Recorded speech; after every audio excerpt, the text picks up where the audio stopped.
Good morning, AV. Our screen is currently not on in the hot shop, just to let you know.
Welcome into the hot shop, guys. Just want to give you a little rundown as to what we're doing today. So today we have a few hot shop team members, and we're going to be working on various projects. I'd also like to point out before we continue, I know my voice echoes and it's kind of loud in here. So up on the screen I have some closed captioning so it's easier to understand me. But the very first project we're getting started on today is going to be some wine decanters. And they're going to be using a couple of different techniques in this to get some special patterning and colors. And I'll make sure to point these things out as we go along. If you guys ever have any questions, feel free to raise your hand or grab my attention and I'll come right over. At the center bench, Sarah has just picked up a little bit of color on the end of a pipe, and this is going to be heated up until we can actually work with that color. And the way that we're using color today, it looks like is through color bar. I'm holding up a small example here. So it's just solid colored glass pretty much through and through. We melt this down and we can drop it on top of a little clear bubble, kind of create an even layer of color, or we can use it in a couple of other ways. We can pull it into strands of colored glass, so we'll see how they use it today.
At the center bench, Sarah is using a tool called the jacks, those two metal blades, and you'll see this tool used consistently throughout the day, which is why I'm pointing them out. As you can see, after holding them at an angle against that glass, we now have a tapered end to this piece of color. And this nozzle here, this is blowing some compressed air onto the glass. And this is going to help cool it down a little bit more rapidly than just letting it sit out in the room temperature air.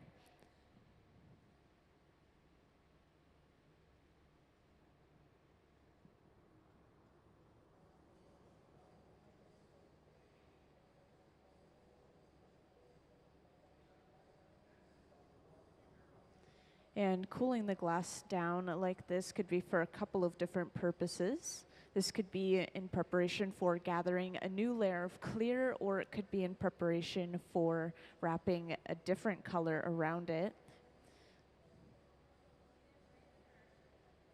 And just to point out a couple of our furnaces here in the hot shop, you'll see this one with the large closed door right here to the right of the furnace they're working at.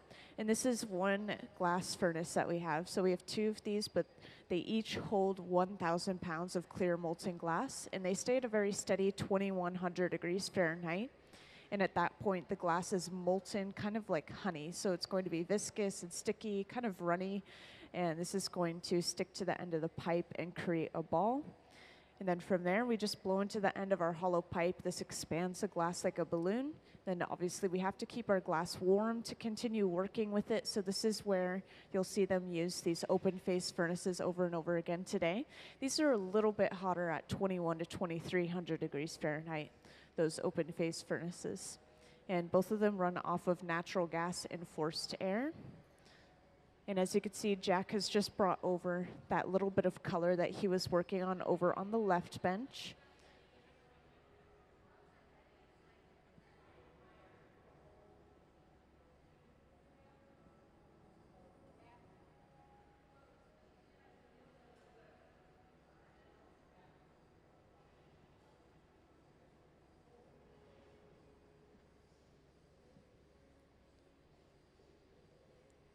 And after fully heating that color up, this is wrapped around that white color that they have at the center bench.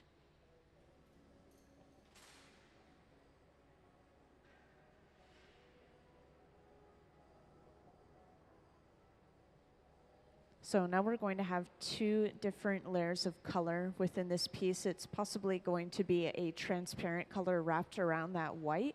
So it's going to show the white underneath and kind of give a canvas for that color to be displayed on rather than just having it by itself. And then to flatten this color out, they're going to roll it on the marver, which is that large metal table.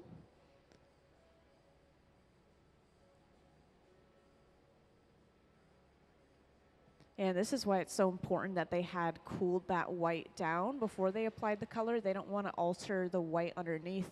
They just want to move that second layer of color around to completely cover the white.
And for those who just joined, just to give you a little update, right now we're currently working on making some wine decanters, and they're going to be using this color that they have at the center bench. They're going to be actually wrapping it around a bubble to get these lines of color across their piece.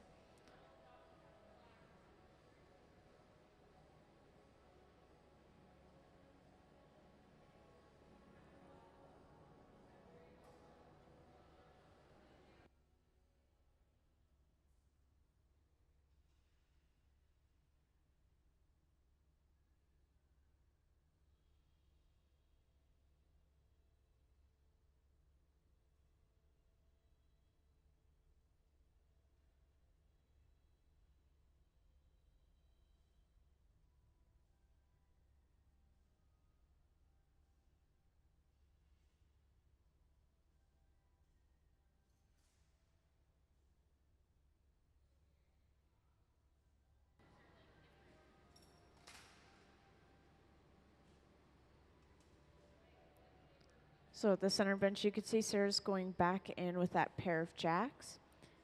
And she made a divot in the glass right where that white is ending on the color.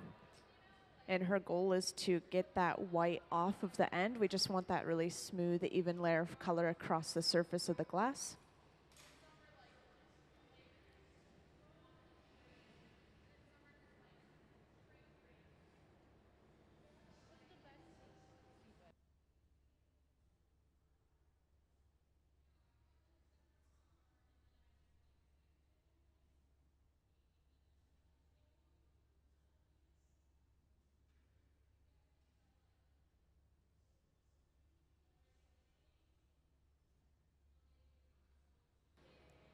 And welcome to everyone who just joined us in the hot shop. To give you a little overview as to what we have going on, today we're going to be working on various projects, but this first one that we're getting started with right here is going to be some wine decanters.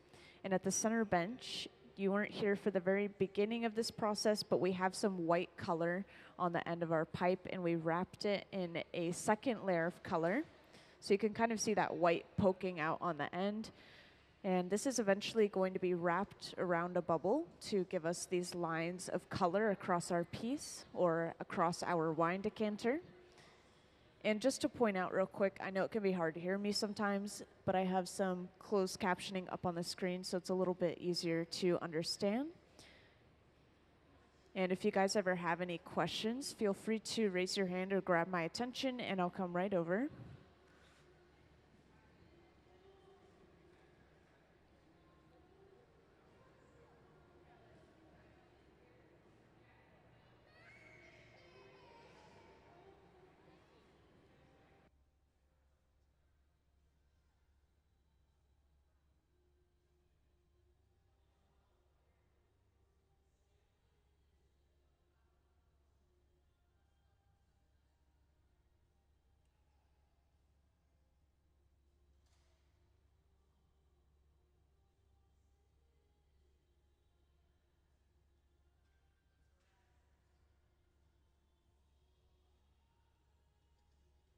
So after finishing the tapered shape of that color, this is just going to be set aside in the garage, which is this large silver box right here.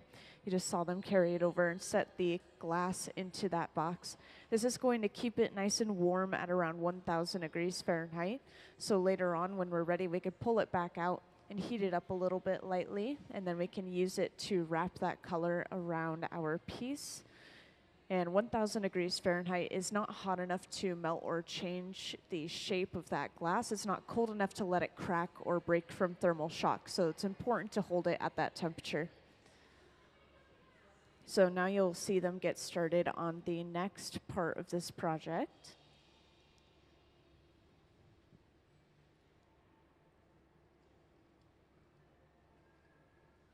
And for those who just joined, I know I have a few new people in here, so just to let you know what we're working on right now, this is going to be a couple of wine decanters. And that color we just worked with, it's solid color through and through. There's no bubble inside of it, not really any clear either. This is eventually going to be wrapped around our bubble or our piece to create these lines of color across the decanter. And this large open tank that Jack is gathering out of over on the left, this is what holds our molten glass. It holds about 1,000 pounds of clear molten glass at 2,100 degrees Fahrenheit. And this is how pretty much all of our projects start. We start with just a really small bubble of clear glass on the end of our pipe. And this one is a hollow pipe, so this means that we're going to be blowing this out into a shape almost like a balloon, and we'll be able to wrap that color around this bubble.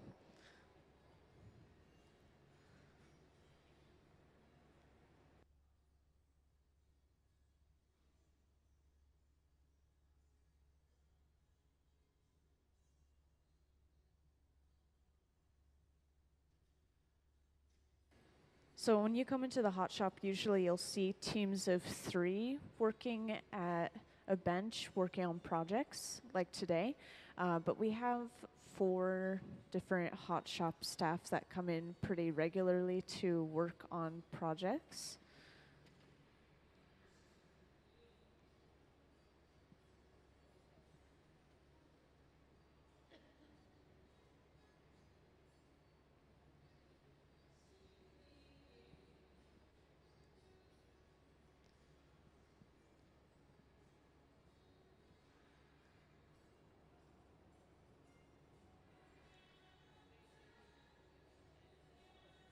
So once again, this tool that Jack is using, these are a pair of jacks, those 2 metal blades.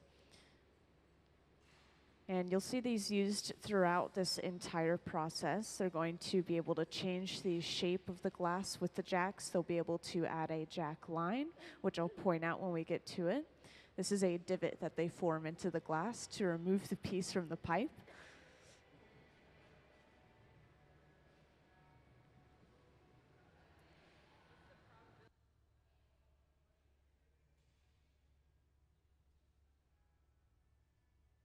So I've been here a few unlucky days where things break more frequently, but usually things don't break in here because everyone that works in here is usually pretty professional.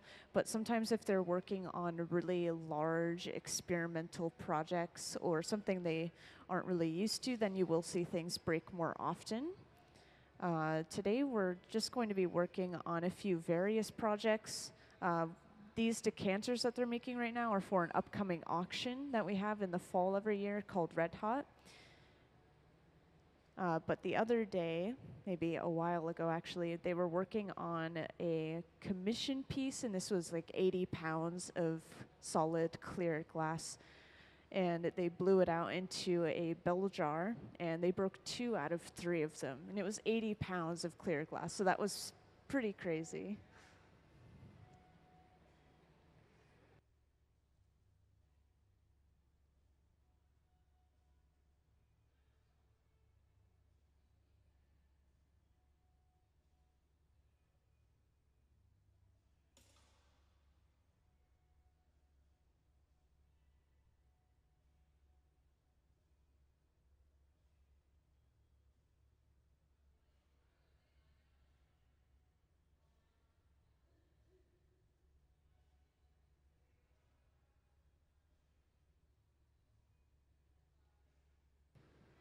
For some pretty small projects, I would say about 30 minutes for each piece. For maybe average projects, maybe an hour for each piece. For something a little bit more complicated, if it has more textures and colors, if it's a little bit bigger, then it could be a couple of hours, or maybe we only make a couple of pieces in a day.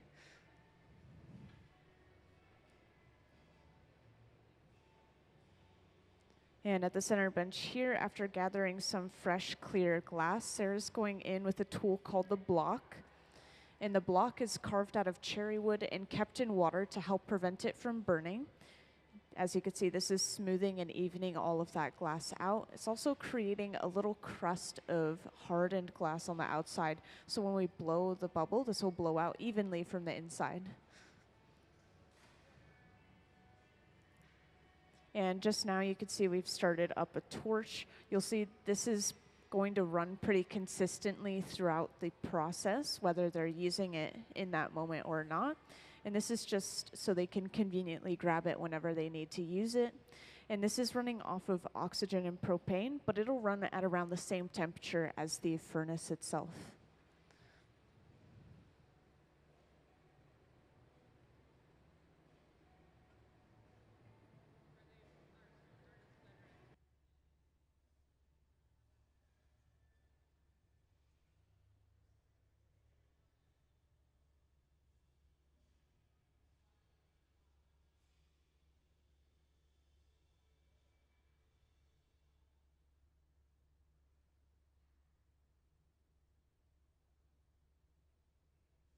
And right here, this tool that Sarah's using, this is actually just a stack of newspaper soaked in water.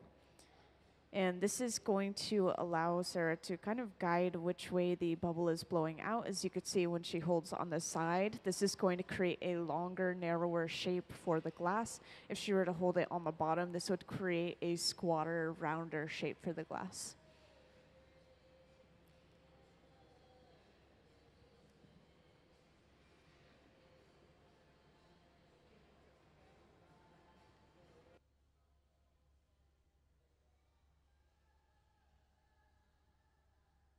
So locally, we have a program called Hilltop Artists. So I have firsthand experience seeing how long it takes people to kind of get into the flow of things. I'd say it takes about a year to be able to have a little bit of muscle memory and to know all of the safety you need to know when it comes to glass art.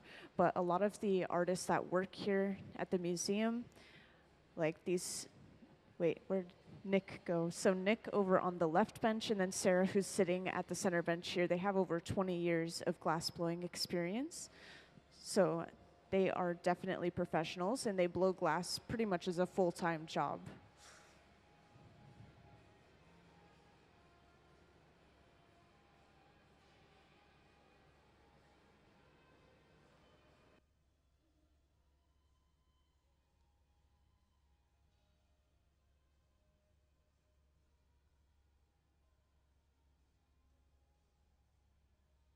And this contraption here that you can see they're kind of testing out right now, this is going to allow them to apply those lines of color through something called a roller wrap. So they're going to wrap that colored glass around the clear bubble.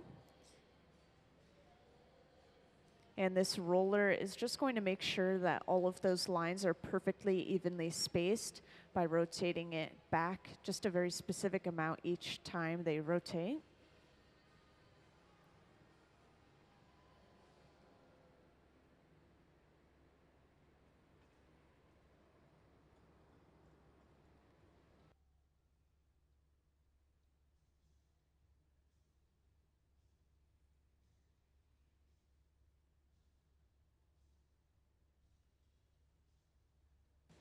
So now Nick has brought that color back over. This is touched down near that connection between the glass and the pipe. And then as they roll that glass back, you could see those perfectly evenly spaced lines all the way down that glass bubble. And over on that left bench, Nick is going to shape that colored glass back up before setting it aside so they can use a little bit more of it later on. We don't want to waste any of that color. And then at the center bench, now that we have those colored lines applied, we'll be able to continue moving on throughout the process to finish that wine decanter. And now you can see why that longer shape for the bubble is important. We wanted to make sure to get those lines all the way across pretty evenly, all the way to the tip of the bubble.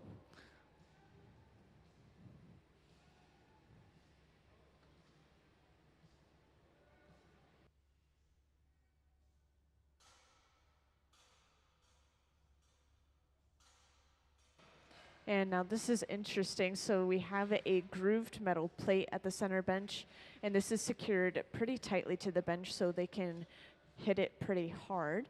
But this bubble is now going to have these altered lines, almost a little bit like an optical illusion. This is just messing those lines up purposefully, giving it some waves and extra texture.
So after smoothing that glass back out, Sarah's going back over to the marver, which is that large metal table. And anywhere the glass is touching that metal table, this is cooling that glass down, kind of creating a crust of harder glass on the surface. So this is going to help them blow out the bubble in just the right way that they want. So thinning out some areas versus others and just getting the shape that they need to go for this wine decanter.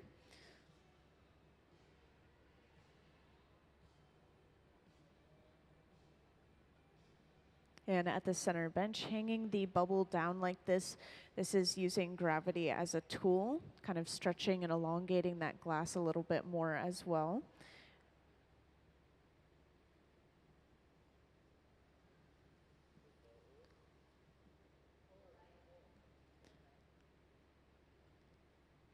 And you'll see this tool used here and there, but this is simply a stack of newspapers soaked in water for anyone that recently joined. And this is going to sort of allow Sarah to blow the bubble out in a certain direction. So she's holding the papers on the side. This is going to create a longer, narrower shape. If she holds it on the bottom, this is going to create a squatter, rounder shape.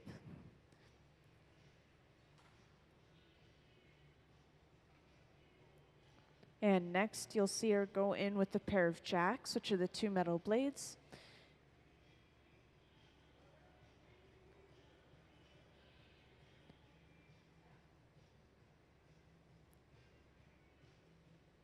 And right here, you can see she's not cinching all the way down, but she's creating a line or a divot in the glass. And this is where we're going to remove the piece from the pipe a little bit later on. So this is called a jack line. And as the glass cools down a little bit, you can sort of start to see the texture and the color that they applied a little bit earlier. When everything is super hot, it's just going to glow orange, and it's really hard to tell what the final result will look like. But as they continue to blow this out, you'll see more and more of that true color.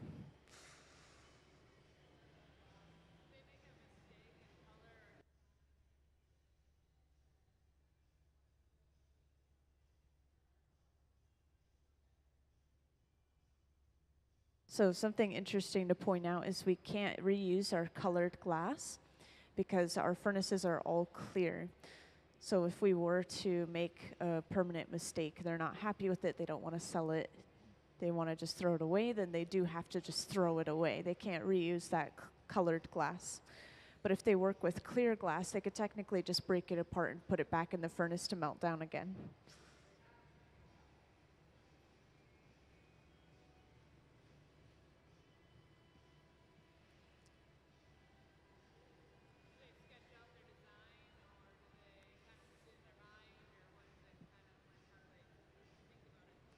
So it depends on the day how they come up with their designs. If it's a very specific commission project, then they might have some images of what exactly they need to go for. They might have some exact measurements to go for. If they're making something for the store, they can be just a little bit more free-flowing and experimental with it.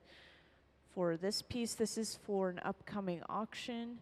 And I don't see any sketches or images out, but this is the first one that they're making for the auction, so maybe they'll base the second one off of this one here.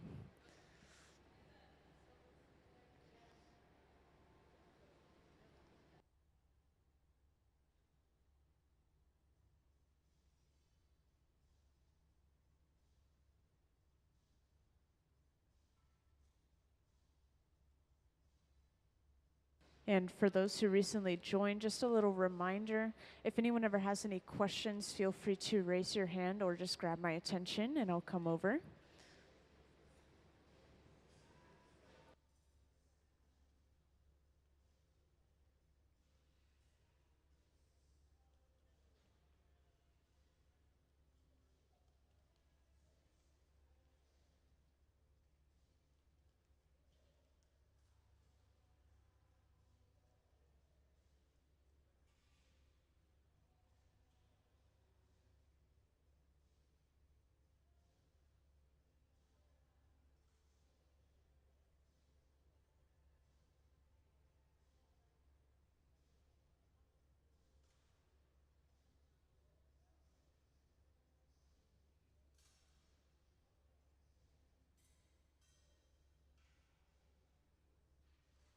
So at the center bench there, you just saw them attach a second pipe to the bottom of the bubble. And the second pipe that they attach to a piece is called the puntee.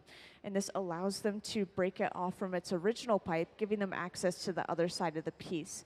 So now they're going to be able to start working on the top side of this decanter.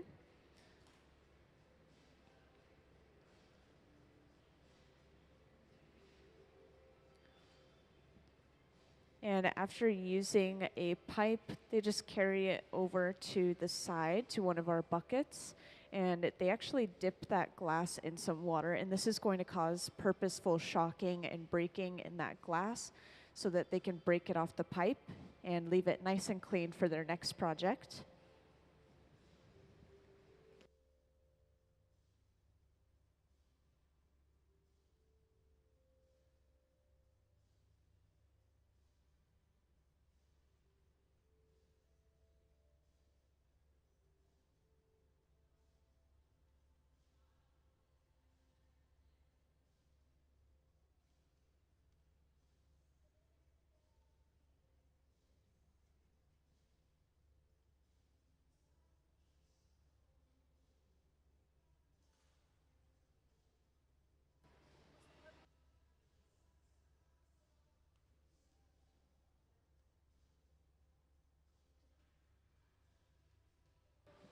So I thought this would be interesting to point out really quick. You'll notice at the center bench, the shape that we have is just very round. It doesn't have a neck like most decanters. And so this is actually just the lower half or the body of the decanter. And over on that left bench, Jack is actually starting on the neck. And this is just going to be a clear neck that's going to be placed on the top of the decanter and complete that project.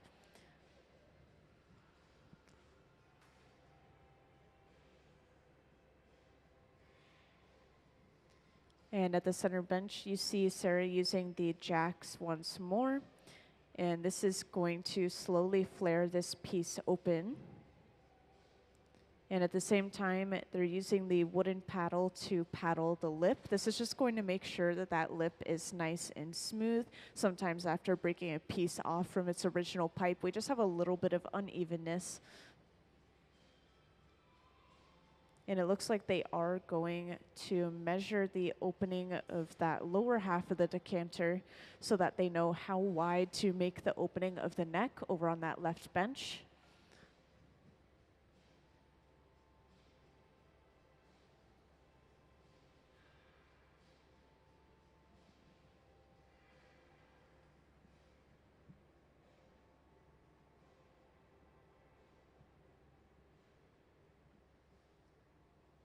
And after finishing the body of the decanter, looks like they're setting it aside in the garage, which is, once again, this large silver box right here on the floor. And this is going to keep it nice and warm at around 1,000 degrees Fahrenheit. So when we have that neck ready, we could just pull the body of the decanter back out, heat it up a little bit, and then attach those two pieces together.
And sometimes after taking a fresh gather of that clear glass, you'll see them use these pipe coolers, as Jack is over on the left. And this is just a trough of water that splashes water up onto that pipe. It cools it down almost instantly so we can handle the pipe a little bit closer to the glass again. Then this is brought over to the center bench where Sarah's going to use the block. You may remember this from earlier, but for those who just joined, this is a spoon-shaped tool that's carved out of cherry wood and kept in water to help prevent it from burning. So when we have a good layer of water in there, basically creates the light and frost effect so that water will evaporate and create a layer of steam between the glass and the wooden spoon.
And at the center bench, once again, Sarah's going in with that stack of newspapers soaked in water.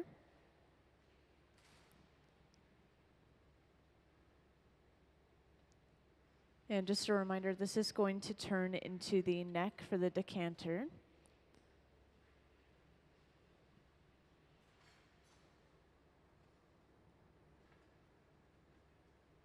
So once again, using gravity as a tool, they hang the pipe and the glass down, and this is stretching and elongating the shape of the bubble.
And swinging the glass like this is going to stretch that glass even further. So they're combining that gravity pulling the glass and also centrifugal force, or the outward pulling force from spinning, to stretch that glass.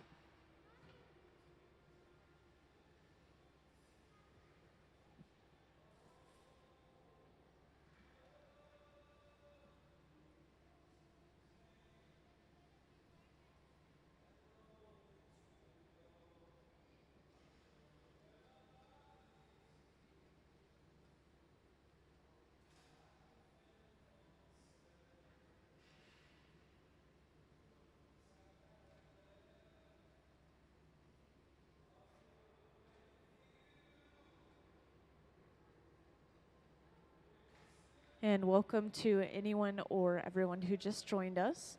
So currently we're working on a very specific project. These are going to turn into a couple of decanters for an upcoming auction that we have once a year called Red Hot. And we have the lower half of the decanter already created and set aside. And we're currently working on the neck of the decanter. So when this neck is done, we'll pull that lower half back out. We'll be able to attach these two pieces together. And if anyone ever has any questions, feel free to raise your hand and let me know, or just grab my attention and I'll come right over. And we'll be working on multiple projects today. We're just starting with these decanters. I believe that they're going to be making 2 of these.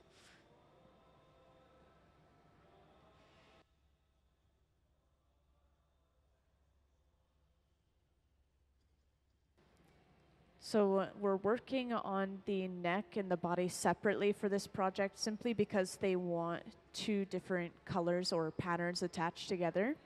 And so the process of attaching these 2 blown pieces together is called encalmo.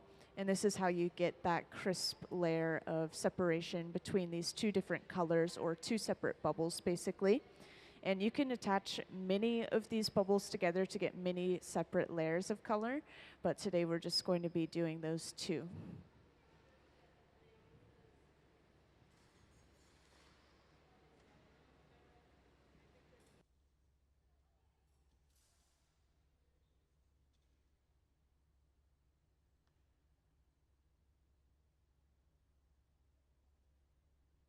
And then this is how they're going to open up the end of this bubble. So you could see Sarah just went in with a pair of jacks, and she wasn't cinching all the way down on the end of that bubble. She actually allowed air to still go through into that small piece that she's working with right here.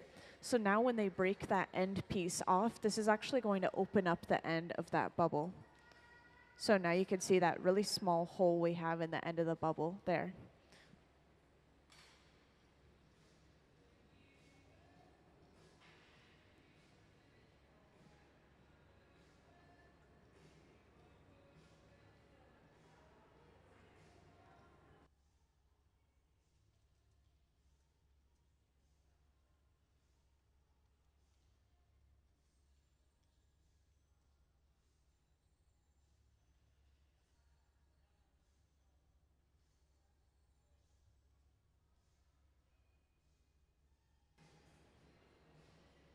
And once they start heating up around that opening of the bubble, they'll be able to go in and start to open this up even further and kind of flare it out to reach those exact measurements to fit on top of the body of the decanter. You remember earlier they used those calipers to just briefly take the measurement of the opening, so they're going to make sure to try to hit around that same measurement.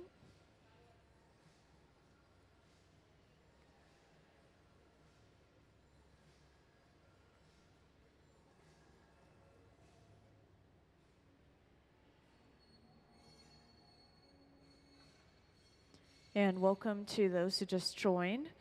Today we have a few Hot Shop team members who are going to be working on some various projects. This one that we're currently working on is going to be a wine decanter for an upcoming auction we have once a year called Red Hot. And so this is going to have a really special pattern on that lower half of the decanter. We've already made that lower half and set it aside. I believe Jack is actually currently heating up the lower half right at the garage here, which is this large silver box. And then at the center bench, they're currently working on the neck for the decanter. And they're going to attach these 2 pieces together. And then we'll have a clear layer of separation between that neck and that lower half of the body.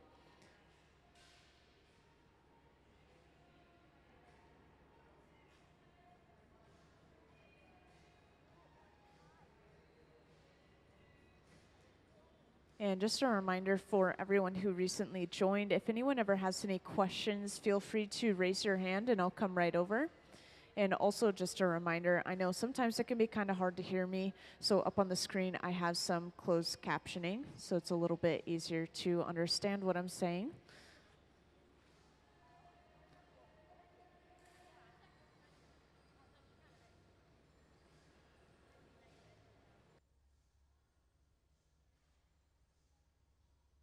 So someone actually asked me this earlier, how long does it take to learn glass blowing basically? And I would say maybe about a year before people are safe and they start having these more fluid motions with the glass. They kind of have a little bit of muscle memory with it.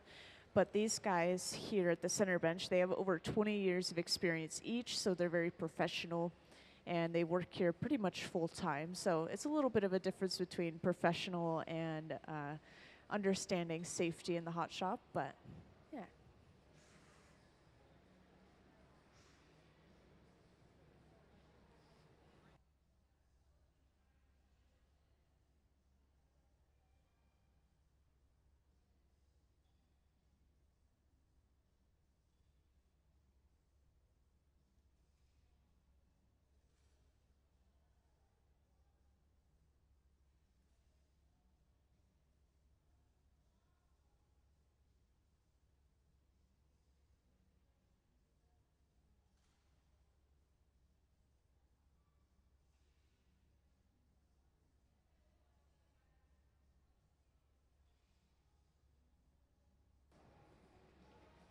So over on that left bench, Jack is keeping that lower half of the decanter nice and warm. And we always have to keep our glass warm at around 1,000 degrees Fahrenheit or hotter. Otherwise, it could crack or break from thermal shock or basically cooling too quickly.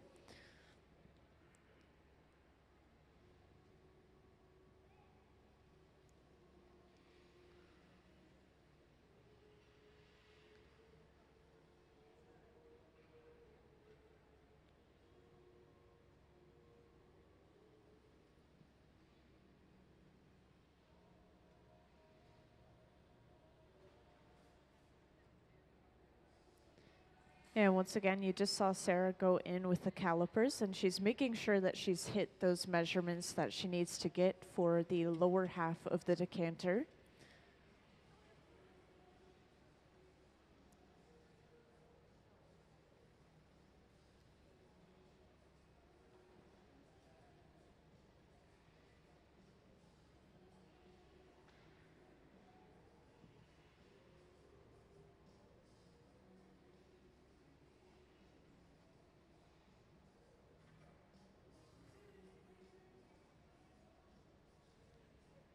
And just now, Jack has brought over the lower half.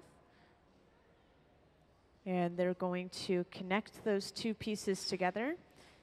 You may have noticed that there's a little bit of glowing just at those two connection points. They want to make sure that the entire piece isn't moving, but that those two connecting points are nice and hot when they're attached together. And now they break off that end pipe, and they're left with the two pieces of glass attached together. So now we have that clear layer of separation I was mentioning earlier with between that clear and that specially patterned bubble that they made earlier.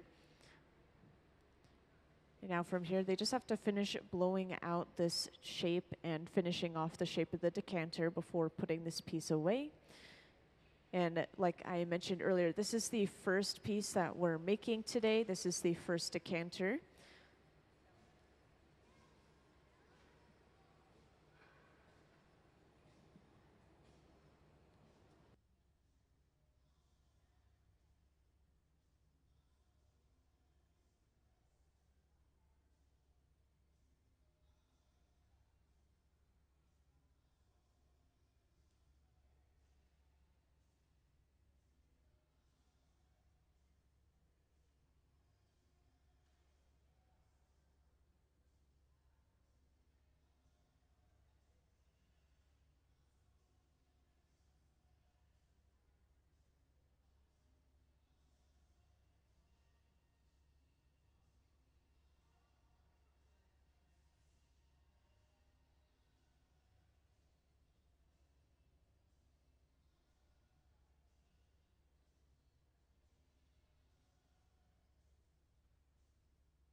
Now, to control which way that this decanter blows out, Sarah's going to be holding on to the piece using this stack of newspaper soaked in water.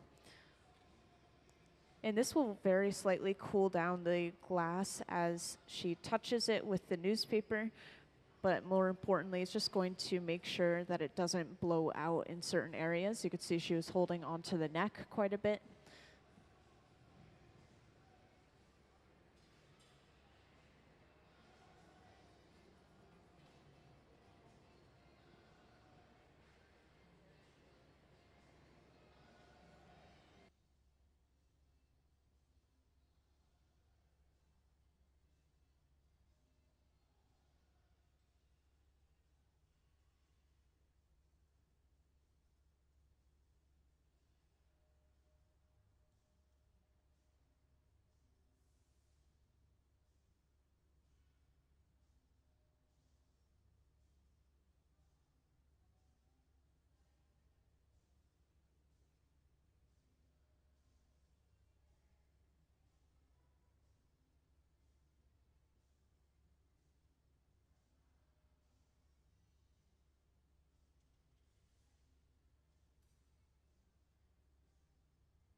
And earlier you remember them hanging the pipe down at an angle to get a longer shape. So this holding the pipe up is going to achieve that opposite effect. So they've gotten a squatter, kind of wider shape on the bottom of this decanter because they held that glass up and kind of allowed it to slump down on itself.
And just a reminder for those who joined it recently, if anyone ever has any questions, feel free to call me over or raise your hand and I'll see you and come over.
And for those who weren't here earlier, I'd just like to give a quick little explanation as to how we got the special color on the lower half of our bubble. So we actually took a clear chunk of color from something called color bar, kind of like this little piece I'm holding up in my hand. We attached it to the end of a pipe. Then we actually wrapped this in one more layer of color. And this was a transparent layer of color, so we could still see that white through it. And then they actually took those two colors that are layered on top of each other and they wrapped it around a clear bubble, and this gave them perfectly evenly spaced stripes all the way down the bubble. And then from here, they actually altered those stripes. As you can see, those stripes aren't perfectly even any longer. They actually hit them on a grooved plate to purposefully warp them, almost like an optical illusion. And then they blew it out from there into a small cup shape. And then you just saw them attach it to the bottom of that neck. This is how we got to where we are now.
And welcome to everyone who just joined us in the hot shop. Just to give you a little overview as to what we have going on here. We have a few hot shop team members who are going to be working on a few various projects throughout the day, but this first one that we're getting started with right here, as you can see, is a wine decanter.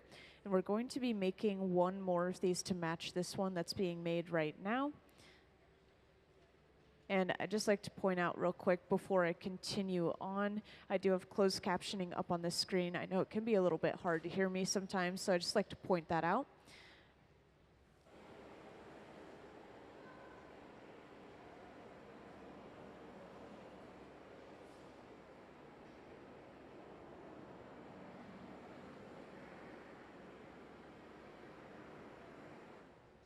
And this large fluffy flame that they're using here, this is running at around the same temperature as the furnace that they're using, at around 21 to 2300 degrees Fahrenheit. So this is going to allow them to heat specific areas of the glass instead of heating up the entire thing overall. And sometimes this could be really important because that back end of the piece where it's attached to the pipe is going to be the last thing going into the furnace, the first thing coming out, so it's very cold compared to the rest of the piece. And right here you could see they attached a small bit of clear glass to the very bottom. And this is most likely where they're going to be attaching their second pipe just a little bit down the line here. And that clear pad is going to do a couple of things for this piece. So sometimes that color can be right on the surface of the glass. And if we were to break that second pipe away from the bottom of the piece later on, it could chip away some of that color. So this clear pad is going to protect the color on the piece. Or sometimes it can be if the glass is thin on the bottom of the piece, we want to make sure that the pipe doesn't break the glass in general.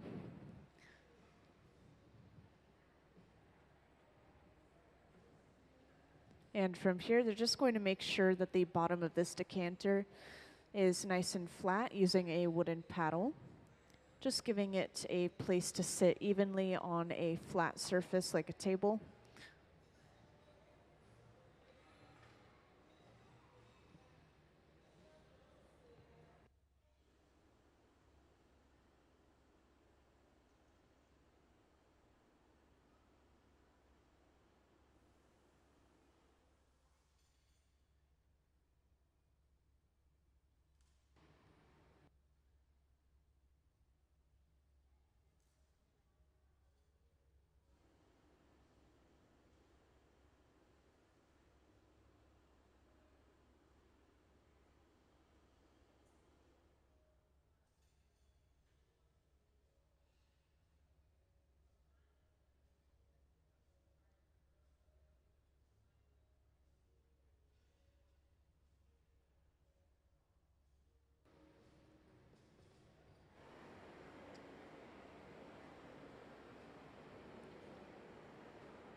So in preparation for breaking a piece off of a pipe, you'll usually see them torch around that connecting area between the glass and the pipe.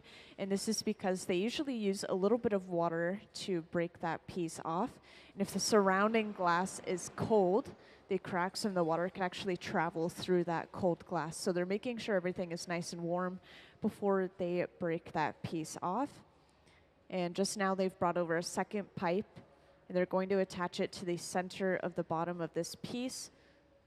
The second pipe that they attach to a piece is called the punty, and its purpose is to basically flip the orientation of the piece. So once we break this off from its original pipe, we'll now have access to the top side of the neck. And they use just a little bit of water and then tap the pipe, and that should break that piece cleanly off.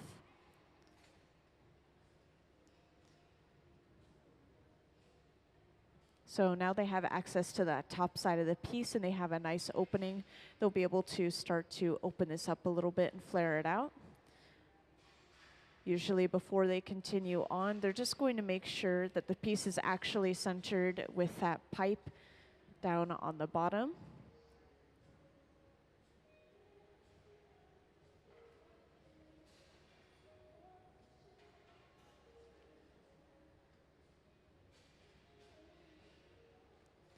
And now they have to heat up the front end of this piece enough for them to start to alter and move that glass around a little bit. Right now it's pretty cold, probably about 1,000 degrees Fahrenheit, which is cold for glass.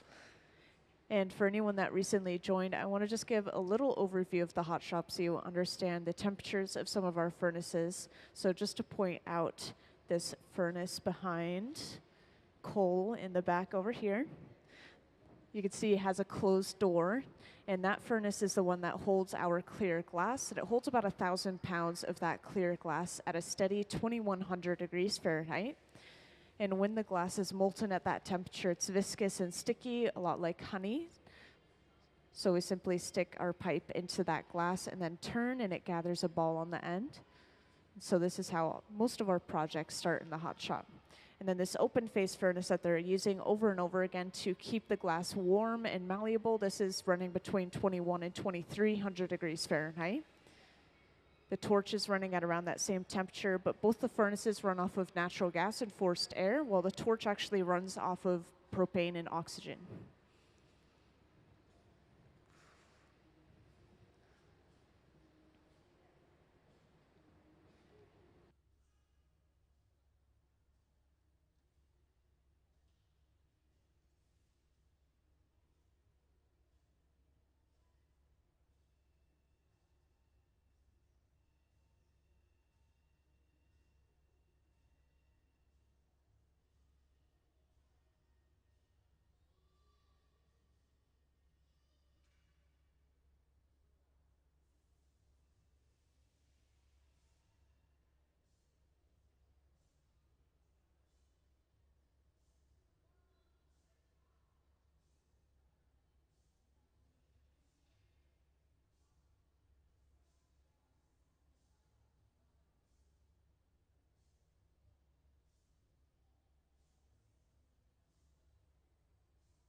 So as you just saw, they broke off a little piece on the end of the neck. And this is going to leave them with a pretty even opening and some nice even walls. They're just breaking off that imperfect glass on the end of the piece.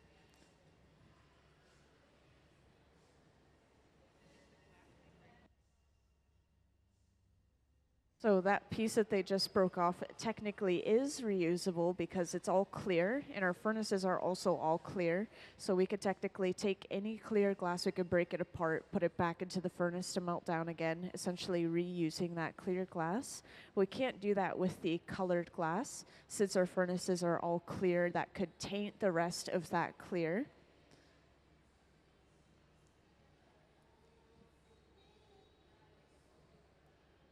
And now after heating up the top of that neck once more, Sarah's able to go back in with that pair of jacks, and she is slowly opening up the neck.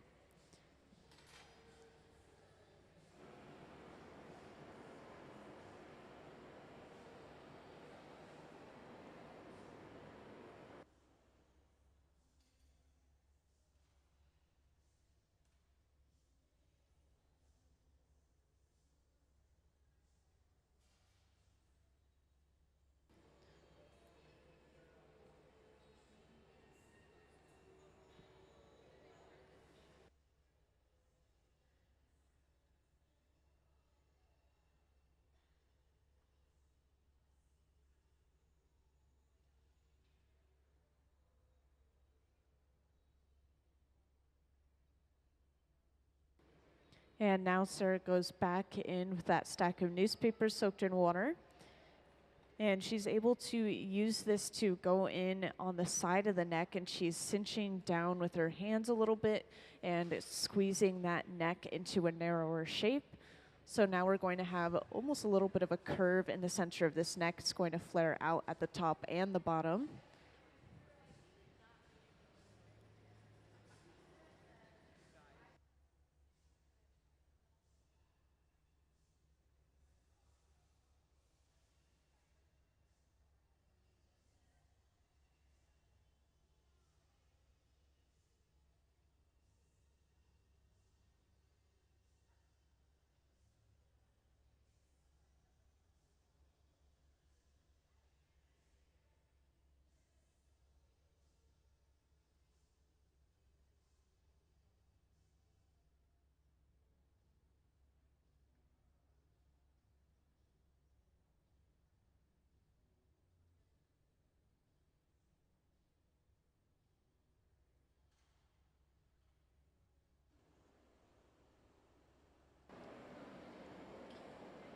And once again, you'll see them torch that connection between the glass and the pipe quite a bit, because this is the last thing going into the furnace, the first thing coming out. It's naturally the coldest area of the glass. We need everything to be at around 1,000 degrees Fahrenheit or hotter. Otherwise, it could crack and break from thermal shock.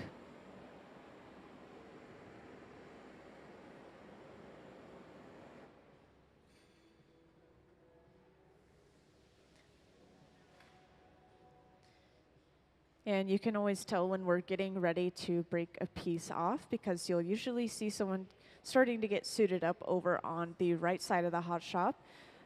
And something I'll point out is those gloves. These are Kevlar gloves. These are going to protect the artist's hands as they pick up that piece off the end of the pipe to be put away.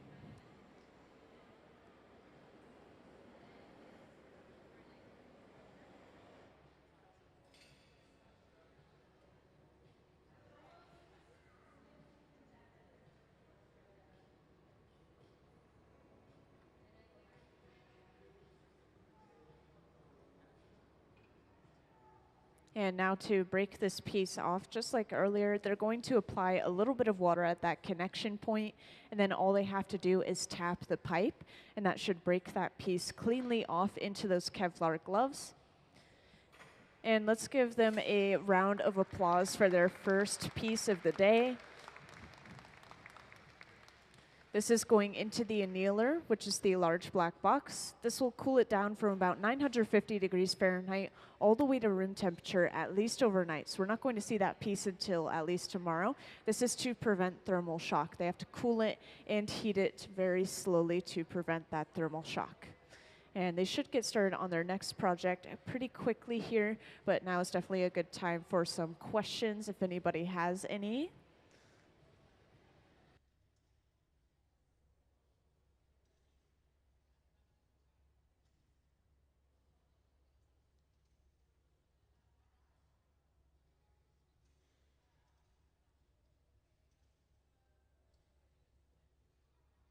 And for anyone that missed the beginning of the process, they should be making another one of these decanters to match this one that they've just made.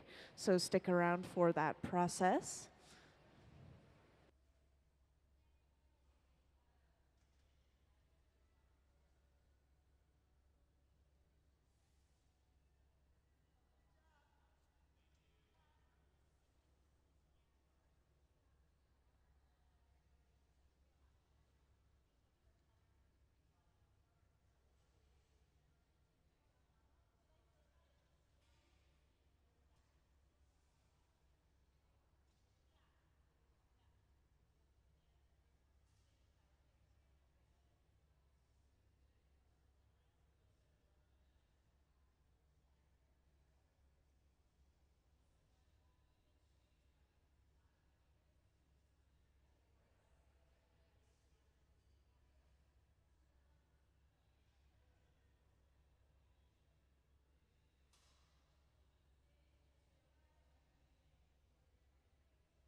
So I get questions about the building every now and then. I just thought someone else might be interested in this as well. So I'll share just a little bit of background on this cone here. So this was built basically as tribute to what this area used to be used for.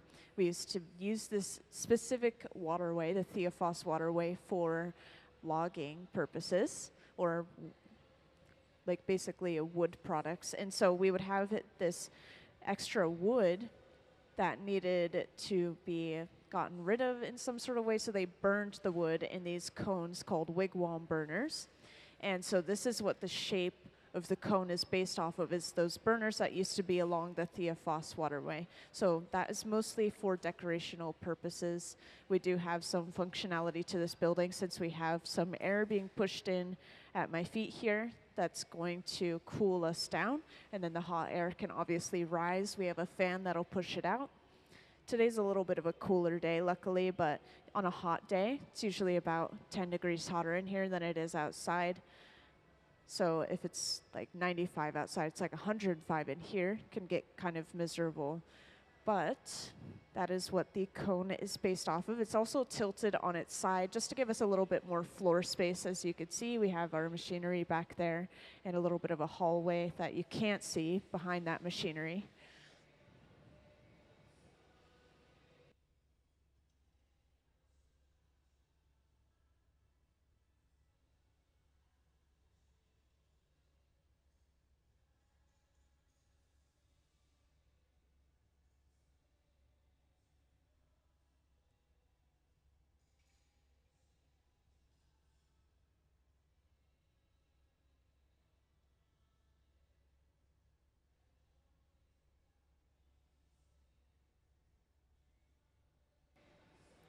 Now at the center bench here, after gathering some fresh glass, you'll see Sarah go in with a block. That's that wooden spoon-shaped tool she's using here.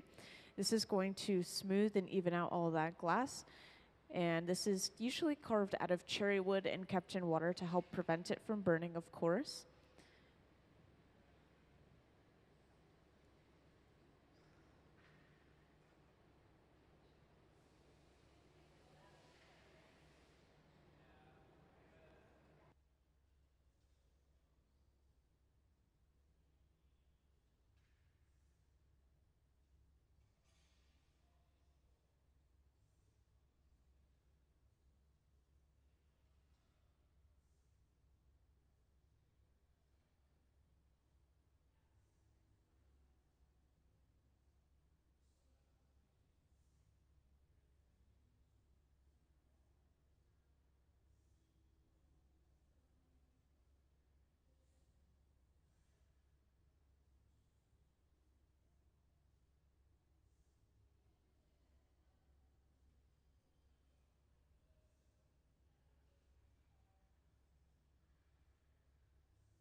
And for anyone who recently joined, just to give you a little overview, today we have a few Hot Shop team members that are going to be working on some various projects. They've just finished making their first project, which was a wine decanter. And now they're going to be making a second one of these wine decanters to match that first one. And this is all starting with a clear bubble at the center bench. And eventually we're going to be wrapping some color all the way around this bubble, all the way from the top to the bottom. And this is going to create lines of color throughout that piece of glass.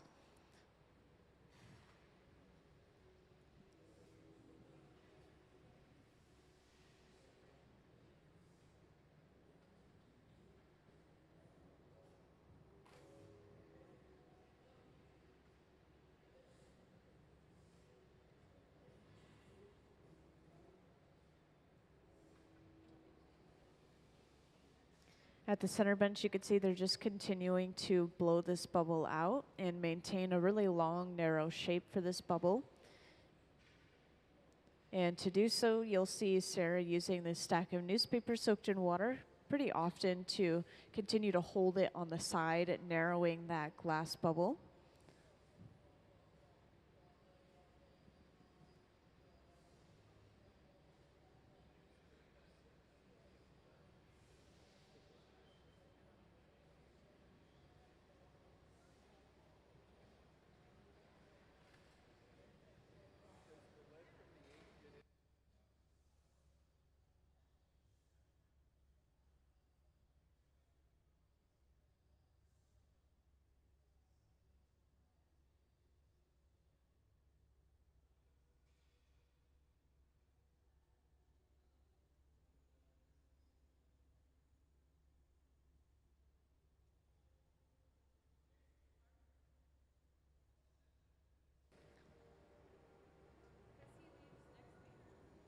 And this contraption here is actually going to roll the pipe and pull it back at the same time in a perfectly spaced manner. So this is going to give them perfectly spaced lines of color all the way from the top to the bottom of their bubble.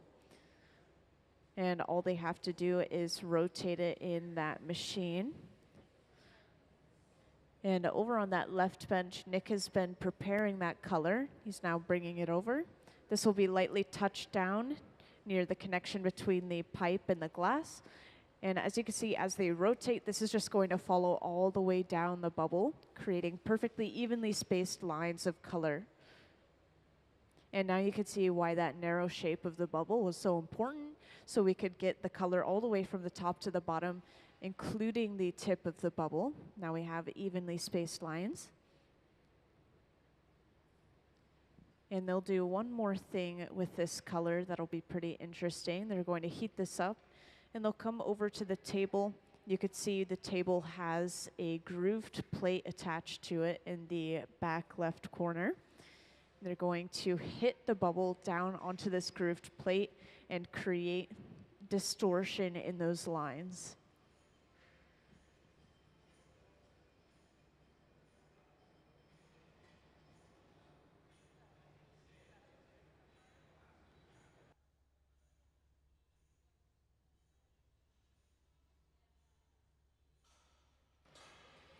And this is going to give an effect almost like an optical illusion. So it's going to make some of the areas of the lines look a little bit wider, almost as if they're bulging out or moving up or moving down. Those grooves are going to hold on to the glass a little bit as she hits against that plate.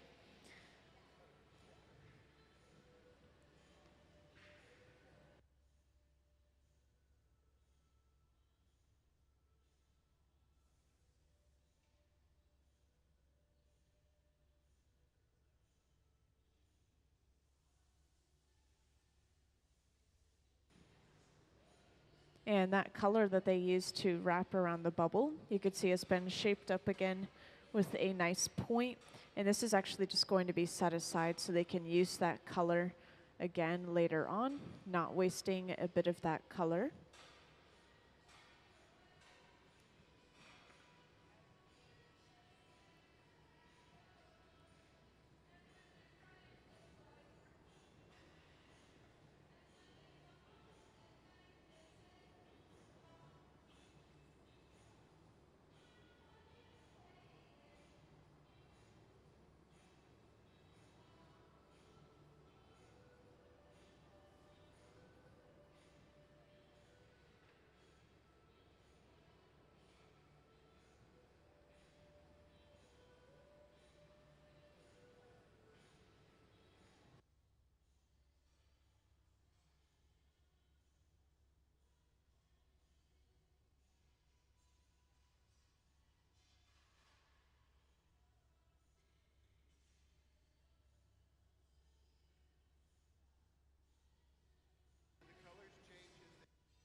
So the colors change in appearance, but they're not physically changing. They're always going to be the same color throughout the process. They start off looking their normal selves So blue will just be blue, orange will be orange, yellow will be yellow. But as you heat the glass up, it's going to change to completely orange. When everything is molten, it's just going to be orange like lava. And then as it cools down a little bit, maybe orange will look red and yellow will look orange and green kind of looks brown. And then as it fully cools, we'll see that true color once again.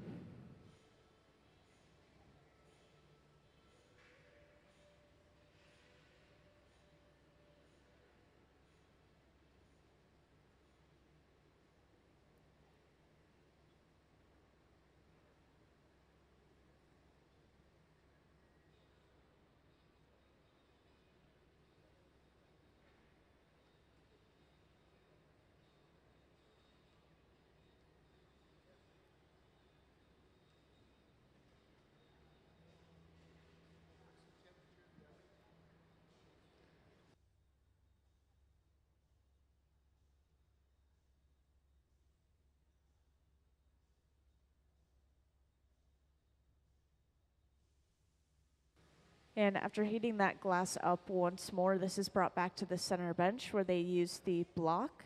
The block is this large wooden spoon-shaped tool. This is going to smooth out all of that glass after they altered the shape. It's got all of these grooves and dents in it, so they're just smoothing it back out into a round bubble.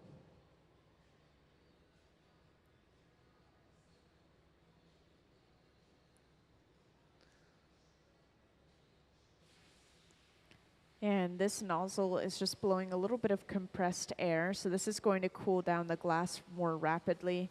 In some areas they don't want to blow out, or they just want to cool it down quickly so that it stops moving.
And for those who recently joined, currently this project we're working on, this is going to become a wine decanter. And we've already made one of these wine decanters. And so to match it to that first one we made, we're just going to make sure to hit these same measurements throughout this process. So every now and then, later on in the process, you'll see them holding up these measurement tools, these calipers, just making sure they're hitting those requirements.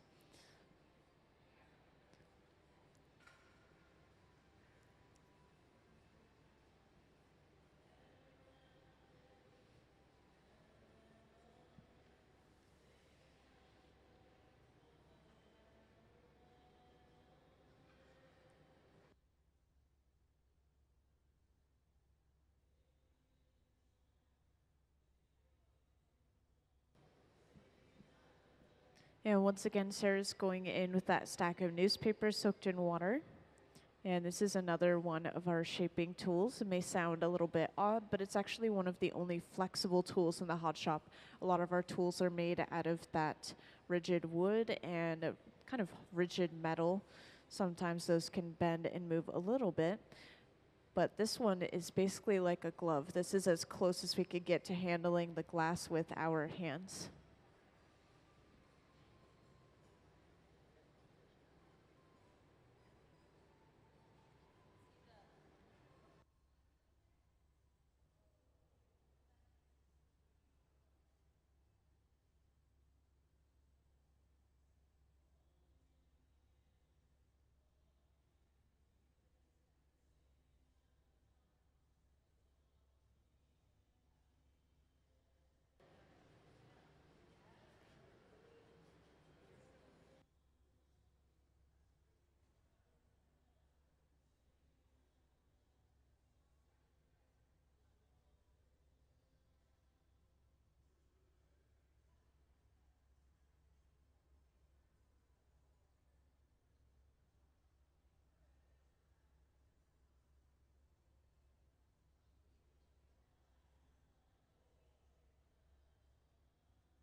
So after gathering once more, a lot of this glass is just allowed to drip off the end of the pipe. And this is called a strip gather. This is just giving us a partial layer of that clear glass. This is going to encase that color and just give us a little bit more mass for the piece overall. Then up on the screen, you could see they are now using a pipe cooler to cool that pipe down. Usually after gathering that clear glass, you kind of have to stick your pipe in pretty far into that hot furnace, so it heats up the pipe a little bit too much to handle. But now we can handle it closer to the glass once more.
And once again, after getting fresh gathers of that clear glass, they want to make sure that bubble will blow out evenly from underneath.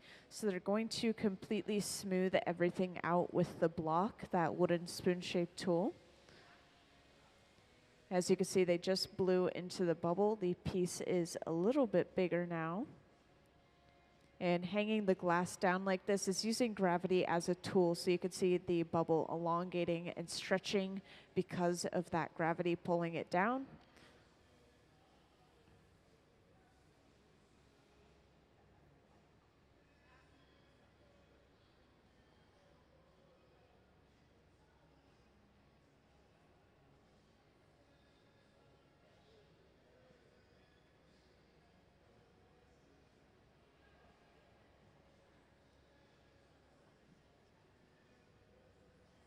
And this specific bubble that we're working on right here is actually going to be the lower half of the decanter, the body of the decanter. And then we're actually going to make a separate bubble a little bit later on of just clear glass, and we'll attach that to the top to create the neck of the decanter. So we're going to have a couple of bubbles put together. We're going to have a clear layer of separation between this pattern and that clear later on. And right here, Sarah's going in with a pair of jacks, making a jack line in the glass. And this is where we're going to remove this piece from the pipe a little bit later on. So you can see that divot forming near the pipe in that glass, that jack line. And she's not cinching all the way down. We want air to still be able to pass through into that bubble.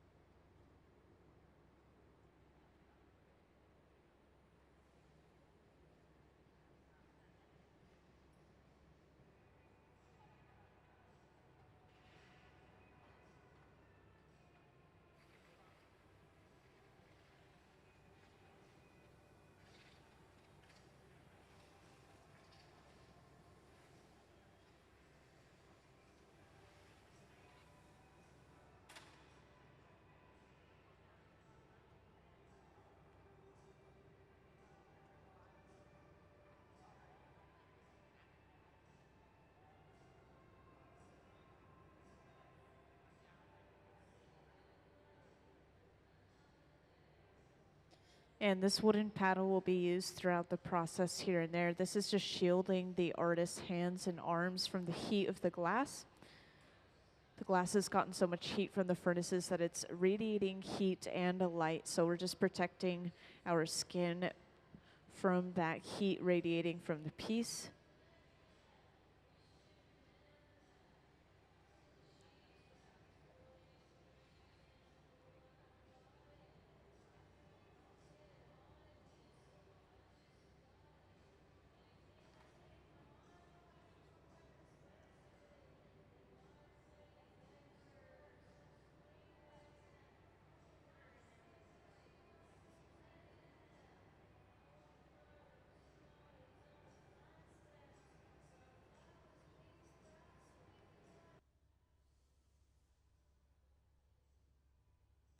And now they've just attached a second pipe to the bottom of this bubble. And the second pipe that they attach to a piece is called the punty. This is going to allow them to break this bubble off from its original pipe and give them access to the other side of the piece. So they'll be able to open it up and flare it out a little bit. So after breaking that piece off, they're just going to heat up that front end of the piece. That's the only area that they need to alter. And for everyone that just joined, currently we're working on making a wine decanter. And we already made one of these just before we started this piece. So we're trying to match the looks and the measurements of that last piece with this one that we're currently working on. So every now and then while they're working on this piece, you'll see them go in with these little measuring tools, just making sure they're hitting those requirements. And just a reminder, if anyone ever has any questions, feel free to raise your hand and let me know, or just grab my attention in any way and I'll come right over and answer that question.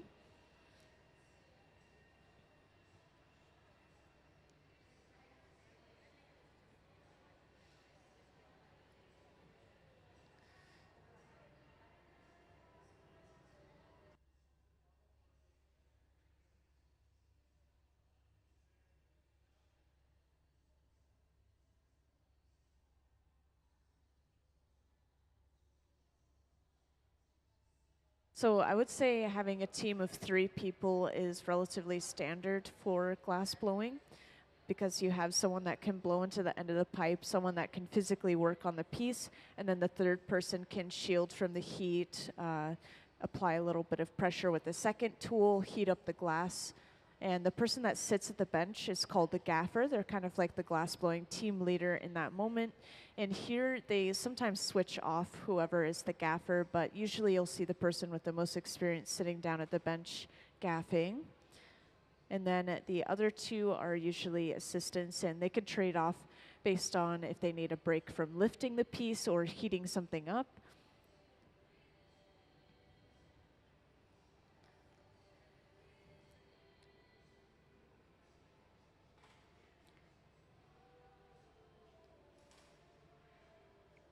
So once again, going in with the pair of jacks, those 2 metal blades, they could slowly open this piece up. And at the same time, they're using a wooden paddle on the lip. They're smoothing that glass out. Usually we don't have an absolutely perfect break when we break that piece away from its first pipe. So this is getting rid of those small imperfections on the lip. And they're trying to hit these exact measurements for the opening because they're actually going to be making a clear neck to attach to the top of that bubble. They're going to assemble 2 bubbles together to create the neck and the body of the decanter. So this pattern bubble we have here is just going to be the body. And then over on the left, I think Jack is getting started on that clear neck.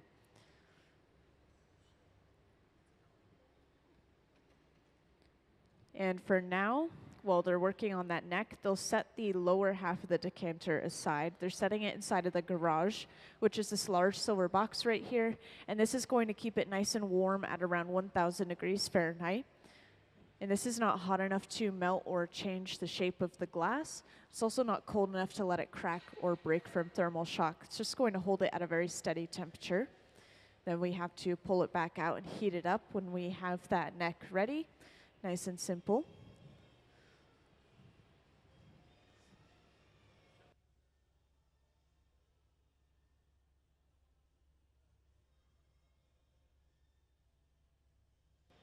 So are you pointing at the furnace behind Nick, the one with the closed door? So that one is our glass furnace, and it usually stays at a really steady 2100 degrees Fahrenheit, or to be super specific, I think 2150. And this is the perfect temperature for that molten glass. They want it to be a certain texture. They want it to be kind of viscous, like honey. And the open face furnaces we're using, they're running between 21 and 2300 degrees Fahrenheit. Sometimes it's a little bit hotter just to heat up that glass a little bit more quickly. And we have multiple of those reheating furnaces on, as you may notice. And there's not really a difference between those. We just need multiple to work at multiple benches at the same time.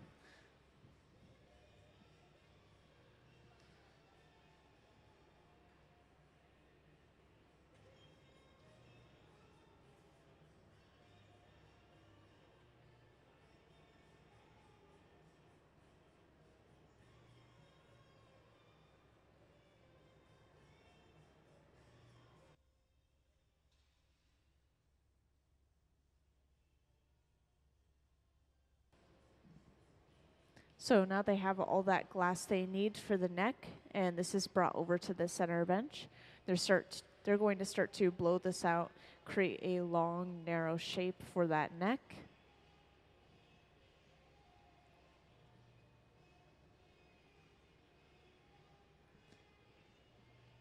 And for anyone that recently joined, just a little recap. We're working on a wine decanter right now, and we've already made one of these just before we started on this one. So this one's going to match that first one we made. And these are both going to be for an upcoming auction that we have once a year called Red Hot.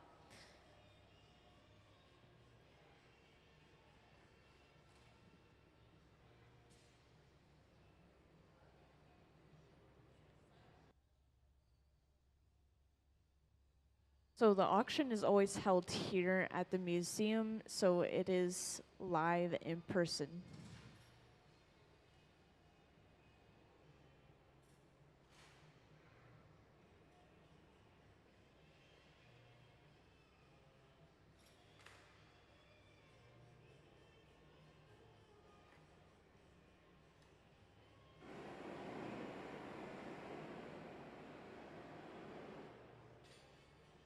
And this large fluffy flame you just saw Jack use, this is running at around the same temperature as the furnace, maybe at around 2300 degrees Fahrenheit. And this is going to allow them to heat specific areas of the glass rather than heating up the entire thing overall inside of the furnace.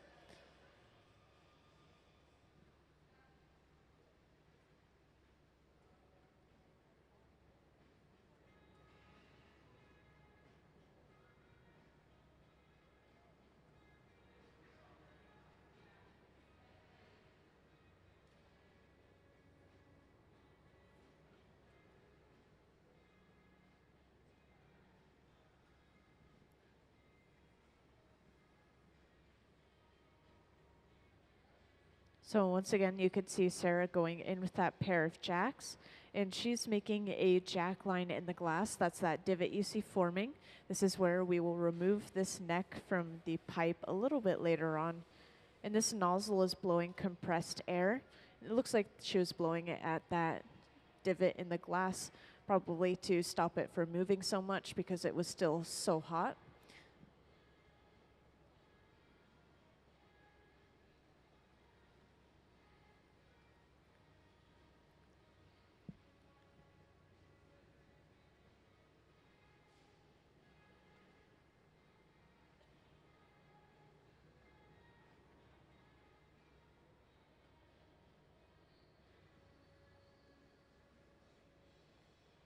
And then once again, Sarah goes in with the stack of newspaper soaked in water. And if she remains on the side, this is going to continue that long, narrow shape of the glass just from that applied pressure on the side. And they actually have to open the end of this bubble up eventually so they can actually attach it to the top of that body of the decanter that they made a little bit earlier.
So while they continue the neck at the center bench, over on the left, Jack is going to get started on heating up the lower half of that decanter. So for anyone that missed the beginning of that process, you'll be able to see how or what pattern we got in the earlier part of this process.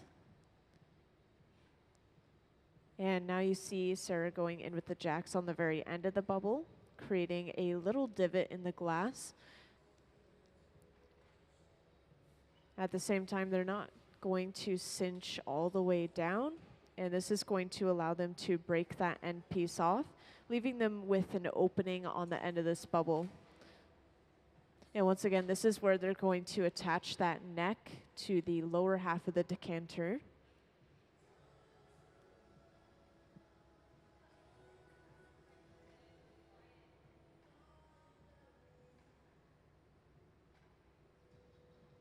And over on the left bench, Jack has just pulled out the lower half of the decanter. This is going to be lightly heated up.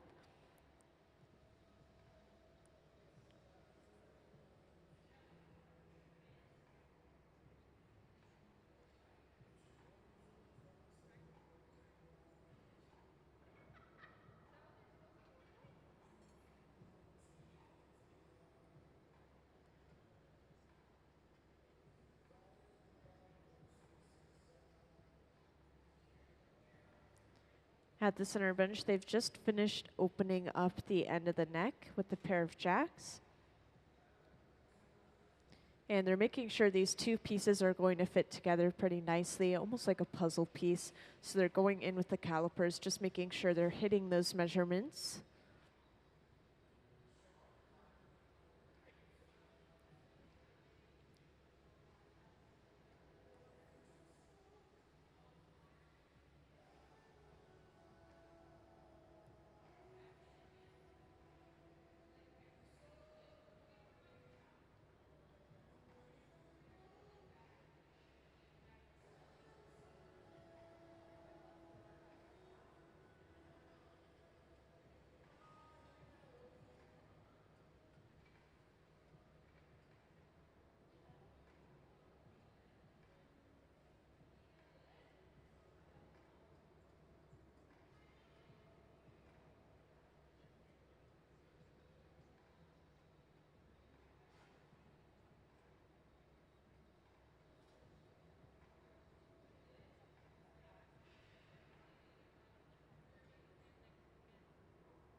So at the center bench, these two, they have over 20 years of experience each. And we have a couple of other Hot Shop team members that come in full-time as well. They're not here today. They also have over 20 years of experience each as well, though.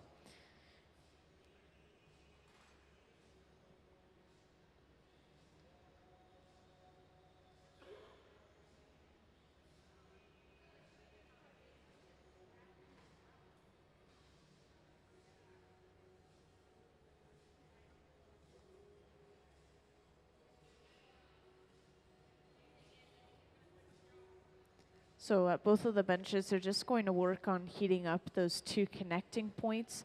They don't want the entire piece of glass to be hot. Otherwise, it's going to be moving around and kind of hard to control. So they're just going to be heating up the very connecting or opening points of these two pieces of glass before they attach them together. And at the same time, while they're heating up those two openings, they have to make sure that the entire piece is at around 1,000 degrees Fahrenheit or a little bit warmer. Otherwise, it could crack or break from thermal shock. And this process of putting it in the furnace and bringing it out over and over again, this is called flashing. It's going to keep it warm at around 1,000 degrees Fahrenheit.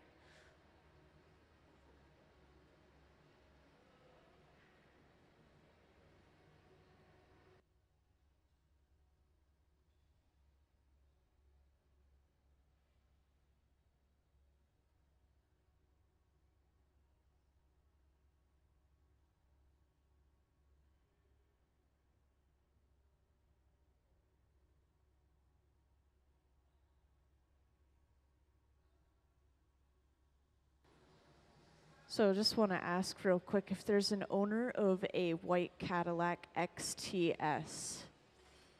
Any white Cadillac XTS owners? All right, thank you. So at the center bench, they've just attached those two pieces of glass together. And now they have to make sure that those two pieces are nice and smooth before they continue to blow these two pieces out to their final size. This piece is going to get quite a bit bigger, especially with that bottom section with the white lines applied to it. And for those that recently joined, I just want to give a quick explanation as to how we got those white lines.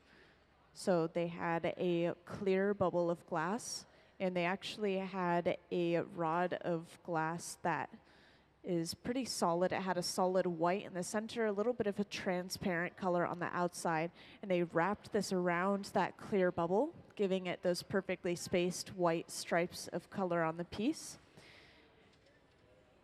And then they actually altered the lines even further. You'll notice they're not straight anymore. They're kind of zigzagged or even maybe like an optical illusion almost.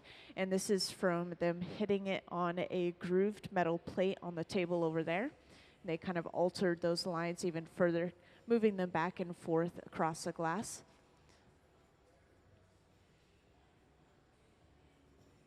And for those that recently joined, right now we're working on making a wine decanter.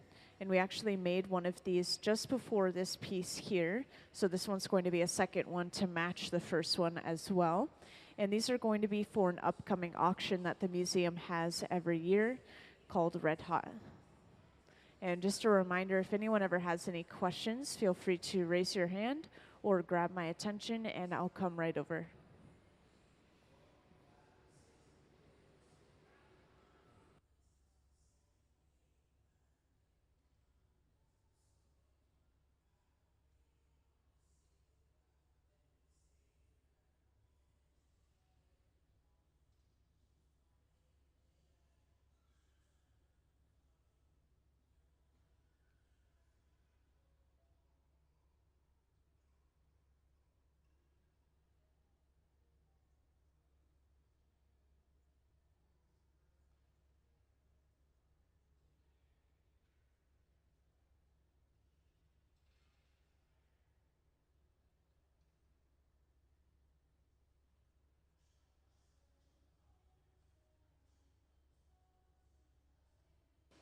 So at the center bench, you can see Sarah's going to start using this stack of newspapers soaked in water quite a bit to shape this piece out.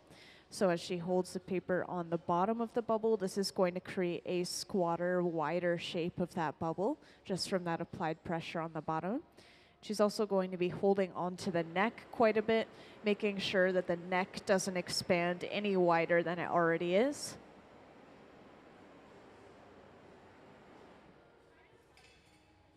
And you'll see them use this torch every now and then on the back end of the piece where the glass is connected to the pipe. And this is important because it's the last thing going into the furnace, the first thing coming out. Naturally, the coldest area of the piece, we want to make sure it stays at around 1,000 degrees Fahrenheit or warmer. Otherwise, it could crack and cause that piece to break off the pipe.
Now, something interesting to note is while they shape the glass like this, if someone isn't blowing, they usually have them cover the end of the pipe because the pipe is essentially like a large straw. So if we apply pressure to that hot glass, the air will actually escape through the pipe as we push that glass in. And we want to make sure that everything stays the shape that it is. We're not losing our shape, so we just make sure to keep that air pressure inside of the bubble.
So now a clear bit of glass is brought over, and this is attached to the very bottom of the piece. And this is where we're going to attach a second pipe in just a moment here. And the second pipe is going to allow us to break this piece off from the pipe it's currently attached to and give us access to the top side of the neck.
So now that they have that clear pad on the bottom, they're just going to lightly flatten the bottom of the piece. This is just going to make sure this piece sits nice and straight on a level surface, nice and flat.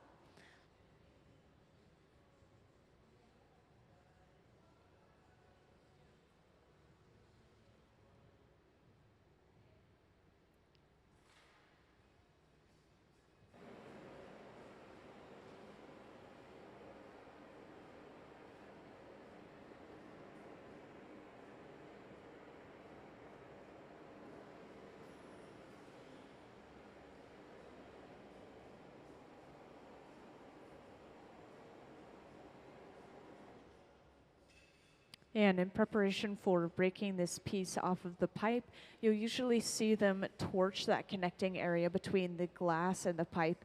And this is just going to make sure that surrounding area is warm, because they usually use a bit of water to break that piece off.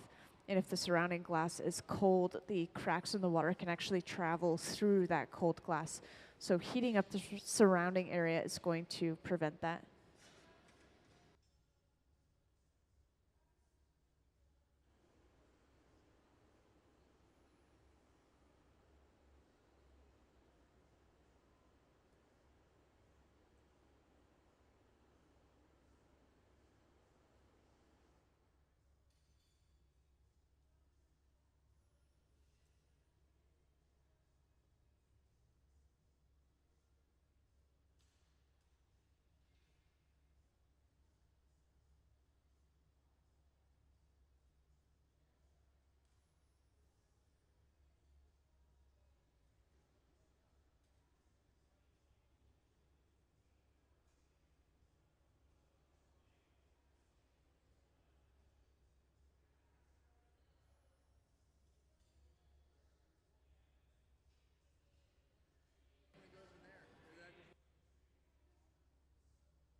So now they've just brought that second pipe over, and this is attached right onto that clear pad of glass they attached.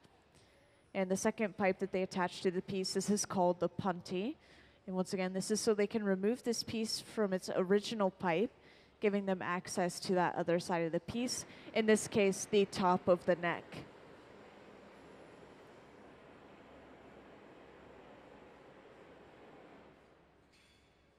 And now to break this piece off, they apply a little bit of water to that connecting area. Then all they have to do is tap the pipe, and that should break that piece cleanly off.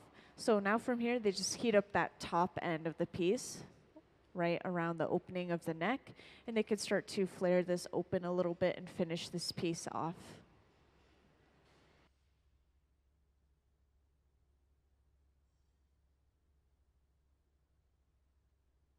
And right here, they're just making sure that this pipe is actually center with the bottom of the piece. So if it's off center, you'll see them stop turning, and then they'll support the weight from the other side as it falls on center with the pipe on the bottom.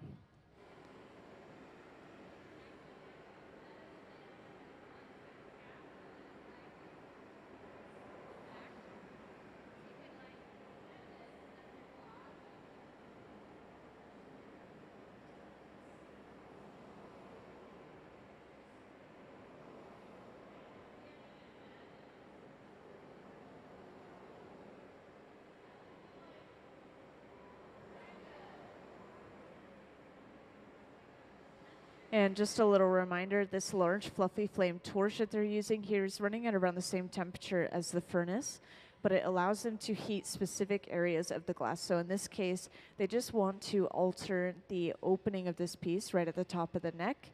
So they're just focusing that heat there. They'll apply a little extra heat inside of the furnace. And throughout the process, it's important to note we have to keep everything at around 1,000 degrees Fahrenheit or warmer. Otherwise, we risk that thermal shocking or cracking.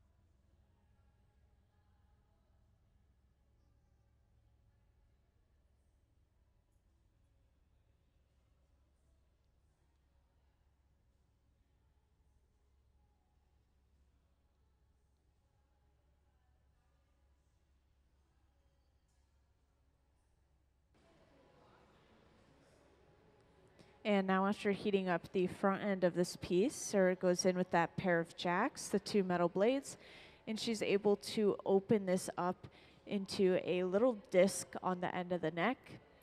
And then she goes in and she's making a divot just behind that disc. So they're actually going to remove this little piece of glass on the end.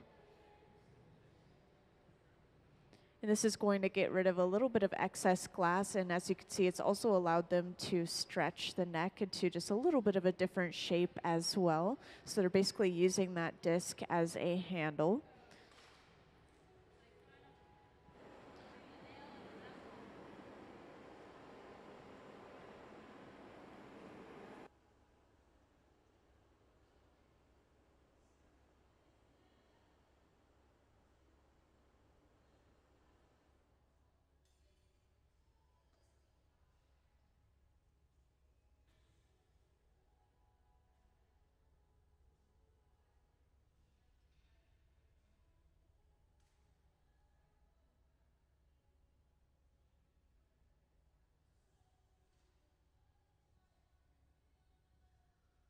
And now to break this end piece off, they just apply a little bit of pressure with the pair of diamond shears before tapping the end of that piece of glass.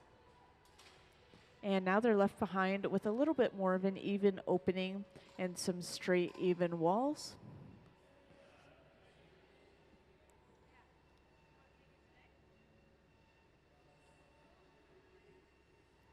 And just a little reminder for anyone that's recently joined, right now we're currently working on making a decanter, a little wine decanter. And we've already made one of these just before we started this one. So this one's going to be kind of like a pair. It's going to match that first one we made.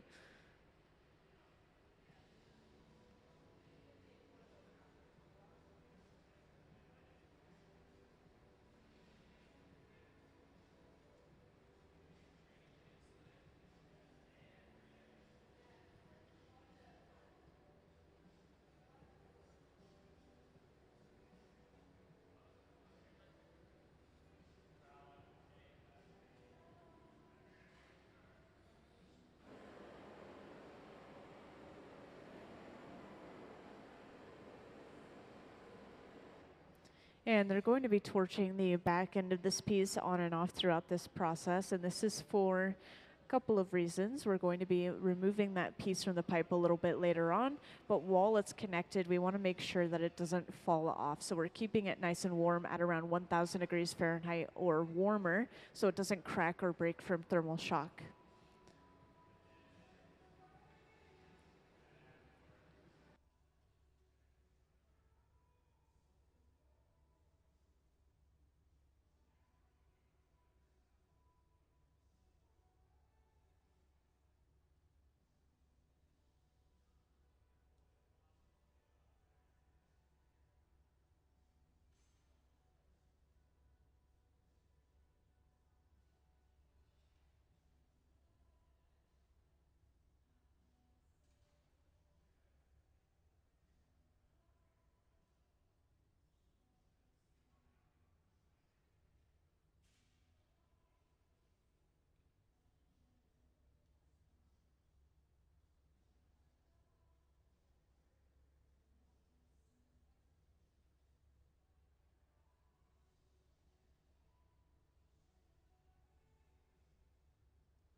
And now after they've flared the opening of this neck out, they're just getting ready to break this piece off. And you can always tell when we are pretty much done with the piece because you'll see someone starting to get dressed up over on the right side of the hot shop, as Jack is right now. And he's just going to put on these Kevlar gloves. These are going to protect him from that glass as he picks it up off the end of the pipe.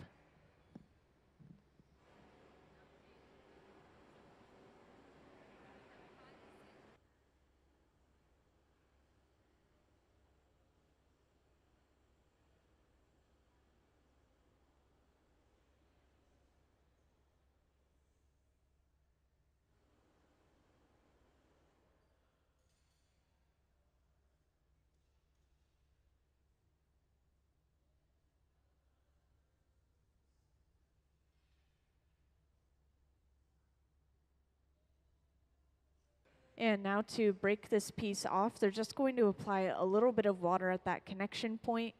And then just like earlier, they'll tap the pipe and this should break that piece cleanly off into those Kevlar gloves. And let's give them a round of applause for finishing that decanter.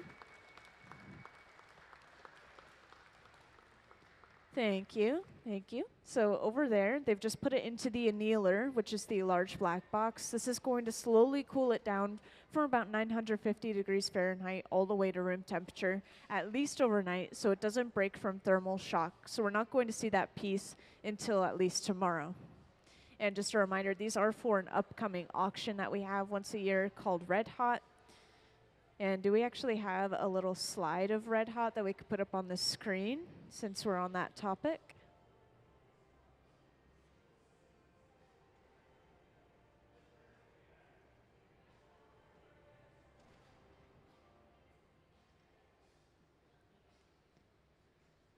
And now is definitely a good time for questions if anyone has any. We'll probably get started on our next project pretty soon here.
So welcome into the hot shop, everyone. For anyone that was here for the previous projects, we're actually hopping into something different now. So these next projects that we're working on, these are going to become whiskey glasses or rock glasses. And we have started off with a pattern already. So these were previously made, and it looks like these little lines on the outside of the glass were made with something called cane. So I'll hold up just a little example for everyone. This is basically just a stick of solid glass. We have color in the center, and it's usually wrapped in a couple of layers of clear as well. And this has given us perfect straight lines of color all the way from the top to the bottom of our bubble. And you'll be able to see that as they continue working with these pieces.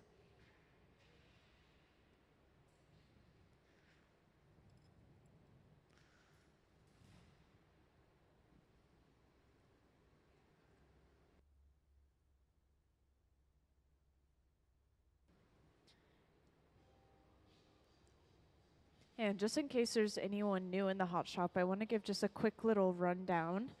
This will describe the temperatures of a couple of furnaces that we're working with.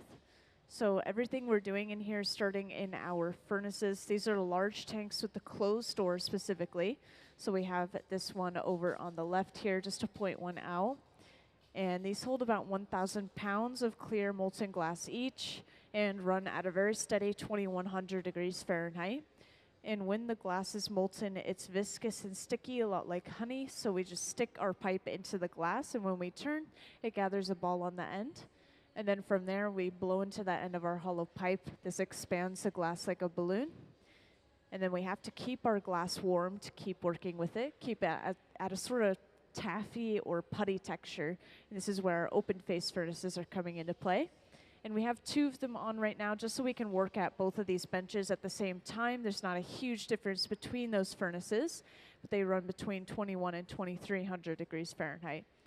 And both those types of furnaces run off of natural gas and forced air. Later on, we may be using some torches, and I'll point those out when we get to them, but our torches actually run off of oxygen and propane.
And for anyone that's recently joined, I just want to let you know, if you have any questions, raise your hand or grab my attention in some way, and I'll come over and answer your questions.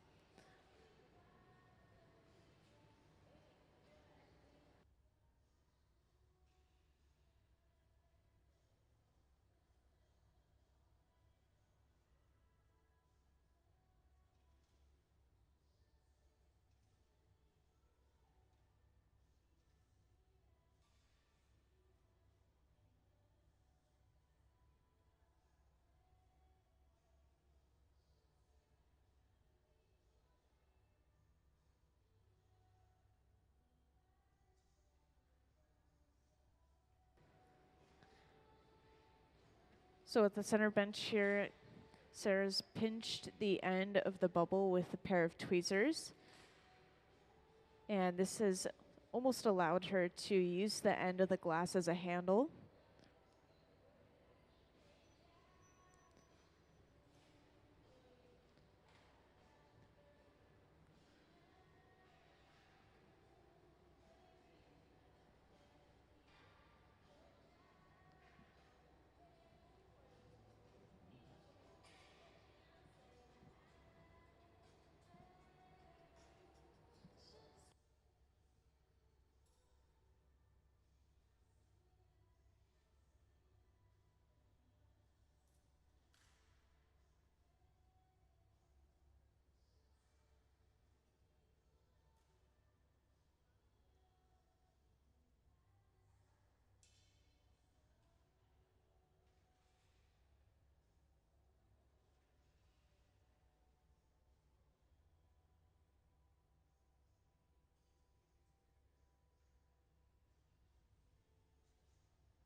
So at the center bench, as they continue to pull the end of this bubble outward, this is just going to continue to create a little bit of a longer shape, little bit by little bit.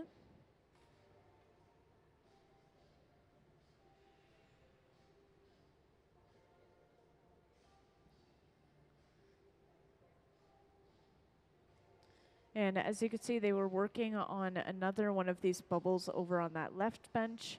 And they're going to continue that specific bubble a little bit later on after they finish this one at the center bench.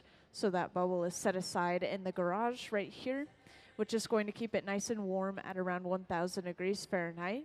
And this is not hot enough to melt or change the shape of that glass. It's not cold enough to let it crack or break from thermal shock. It's going to keep it warm in there until we're ready to pull it out, heat it up, and use it, just like this one at the center.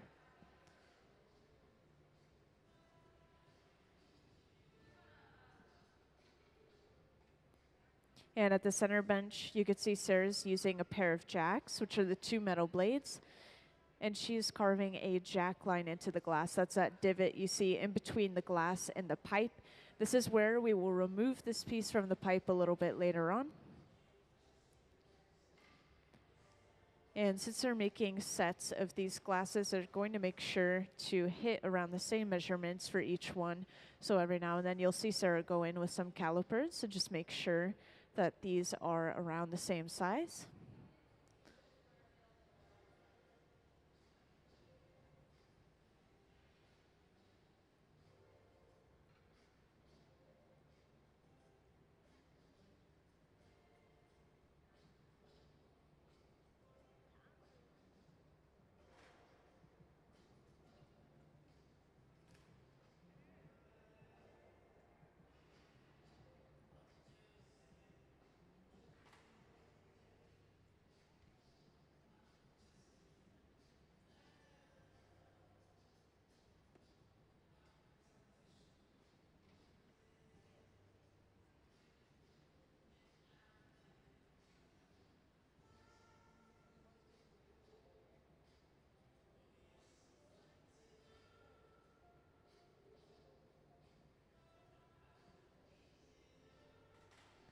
And as you can see, Sarah's been holding the jacks on the side of the bubble for a couple of times in a row after heating this glass up. And this is slowly giving us those straight walls that they're looking for this whiskey glass.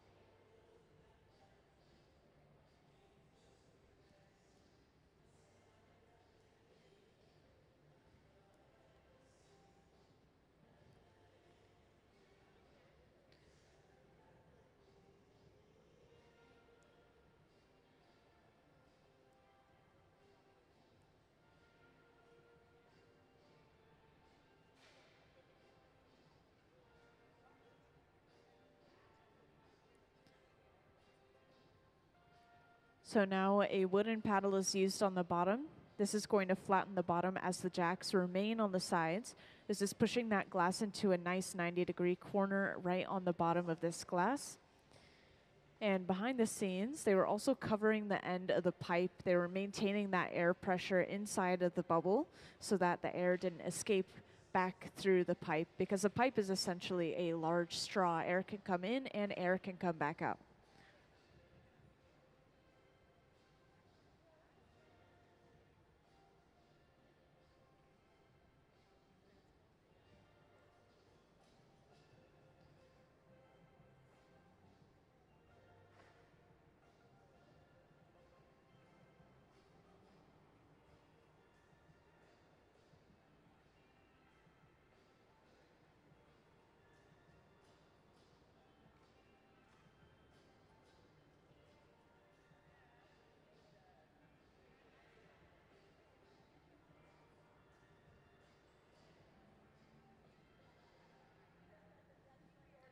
And now that the bottom of this piece is done, a second pipe is brought over, and this is attached to the center of the bottom of that cup. And the second pipe that they attach to a piece, this is called the punty. It's going to allow them to break this piece off from its original pipe as they just did there, giving them access to the top side of that glass. So now from here, they've broken that off. They're left over with an opening. They'll be able to start to flare this open into those nice straight walls for the whiskey glass.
Now at the center bench, they were pinching and pulling the opening away from the rest of the piece using a pair of tweezers.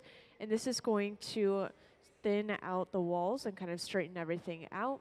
Whenever we break a piece off from its original pipe, that opening is not perfectly round, it's not perfectly smooth, so they're just going to get rid of a little bit of that excess glass by pinching this out, and then they'll actually trim that extra glass off with a pair of shears, which are like glass scissors. You could see Sarah using them here.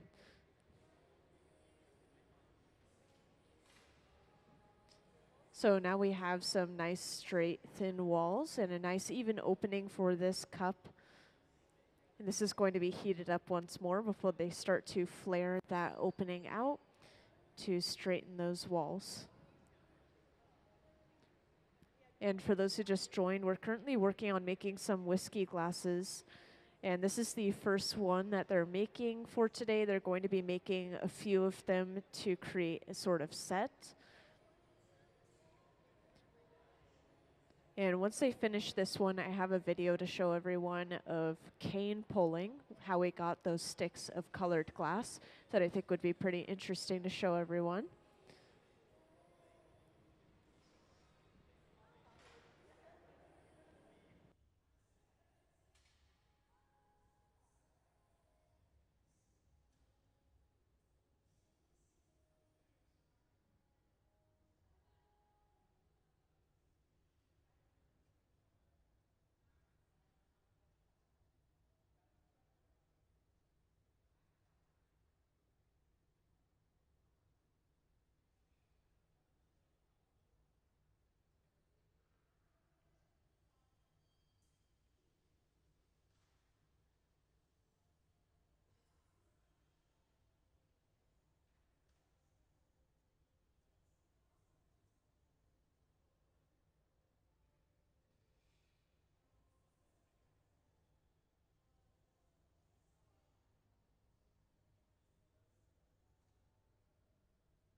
And usually before breaking a piece off of the pipe, you'll see them torch that connecting area between the glass and the pipe.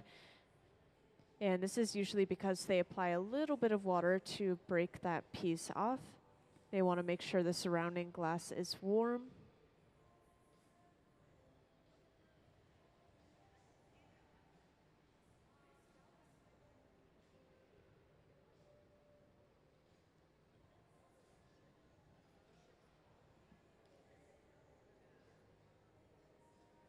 So now to break this off, they're lightly cutting at that connection. Then they'll tap the pipe. And that cutting should have caused enough shocking to break that piece off.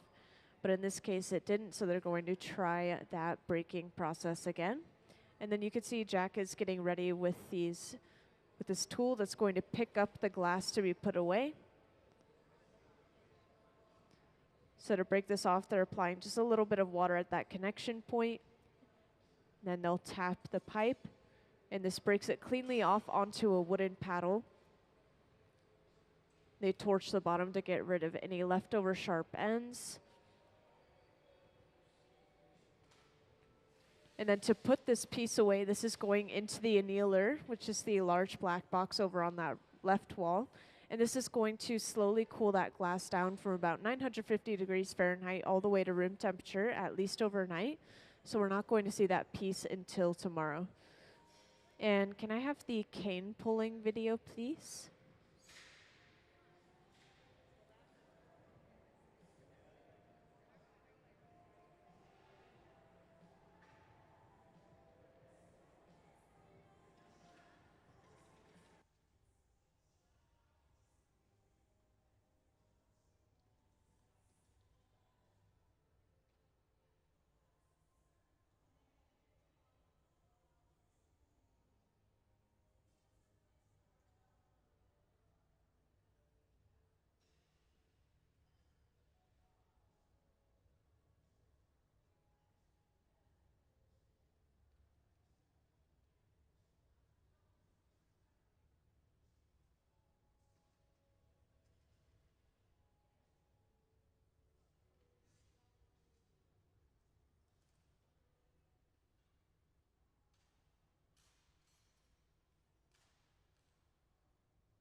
Can I have the cane pulling video, please?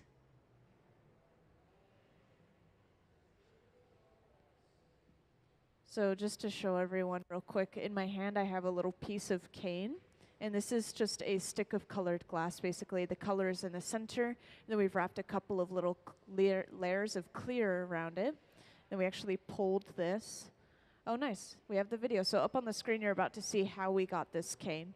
So they start off with that color on the end of their pipe, and then they'll wrap it in a couple of layers of clear.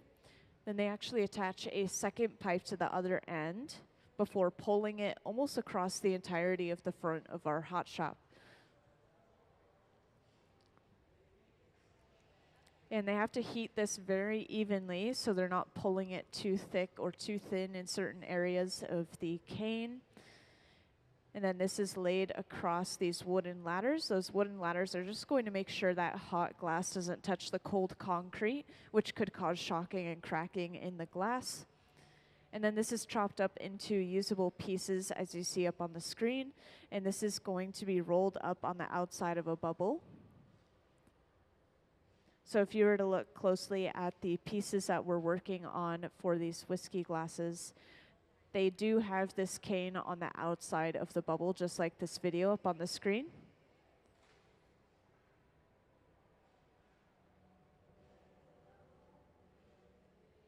And of course, this cane can be altered after it's applied to the bubble, so we could just simply twist it in one direction and have a spiral of lines going across our piece, which is what we're doing currently for these whiskey glasses.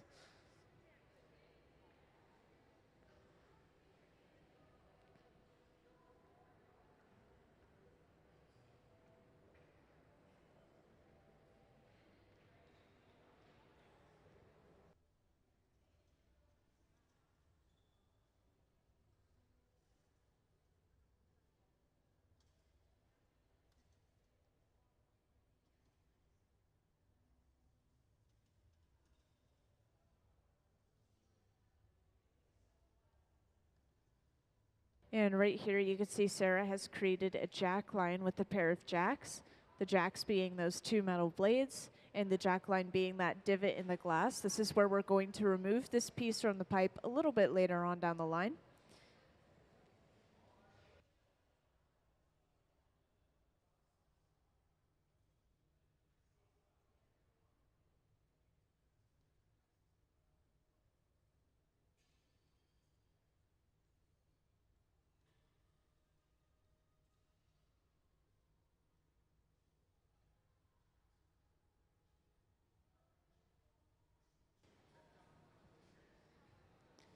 So these whiskey glasses are just going to be a simple set of two. So this second one that they're making here will be the last one that they're making. As I mentioned a little bit earlier, we're working on many different projects today. Just earlier, we are making things for an auction that we have every year called Red Hot. And then this time, we're working on a sort of commission piece. So these are going to just be these two glasses by themselves. And just a reminder, if anyone ever has any questions, feel free to raise your hand and I'll come right over, or just grab my attention and I'll come right over.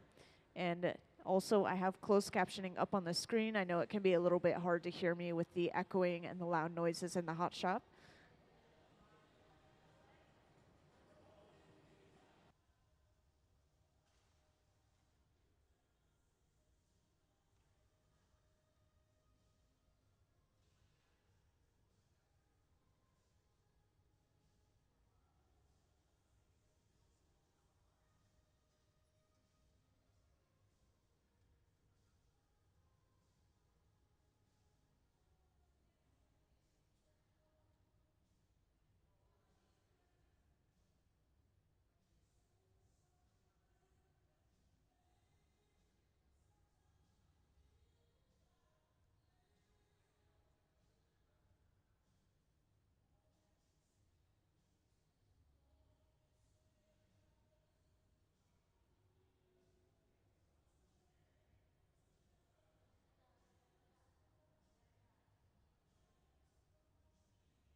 So right here, they're using a wooden paddle on the bottom as they remain on the side of the piece with the pair of jacks. And this is going to push that glass into a nice crisp 90-degree corner right on the bottom, as you can see here. So now we have a nice flat bottom for this whiskey glass to sit on a level surface. And our next step is going to be attaching a second pipe to the bottom to break this piece off of the pipe it's currently attached to. And this is going to give them access to the other side of the piece, or the top side of the whiskey glass in this case.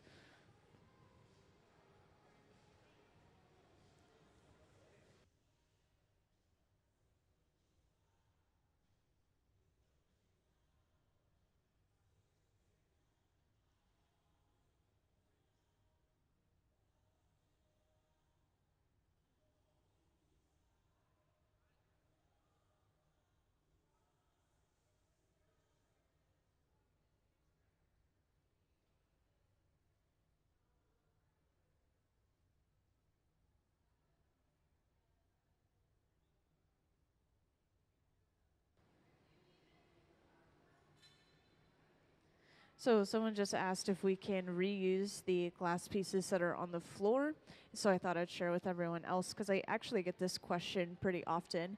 But we can actually reuse our clear glass completely. So we can crush it up and put it back into the furnace to melt down again. But with the color, we can't do that, since our furnaces are all clear. That could taint the rest of that clear glass if we add any color. And so this colored glass, sadly, is going to have to be thrown away. It's not very concentrated anymore. It can't be mixed into the clear, so we have to throw that away.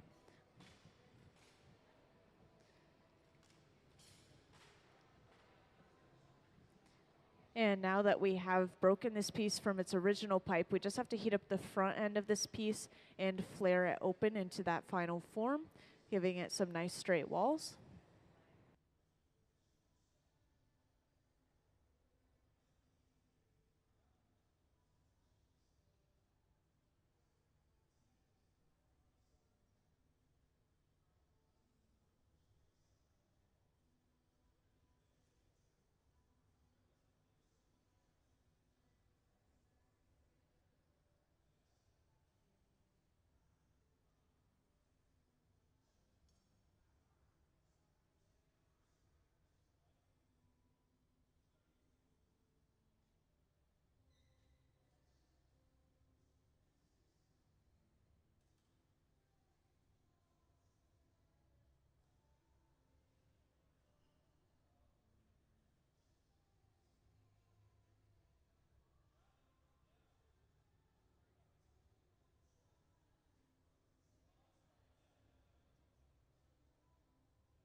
So once again, in preparation for breaking a piece off the pipe, they'll usually torch that connecting area between the glass and the pipe. And they're just doing this with a really small handheld torch here because this is such a small piece. They don't need anything bigger than that small flame.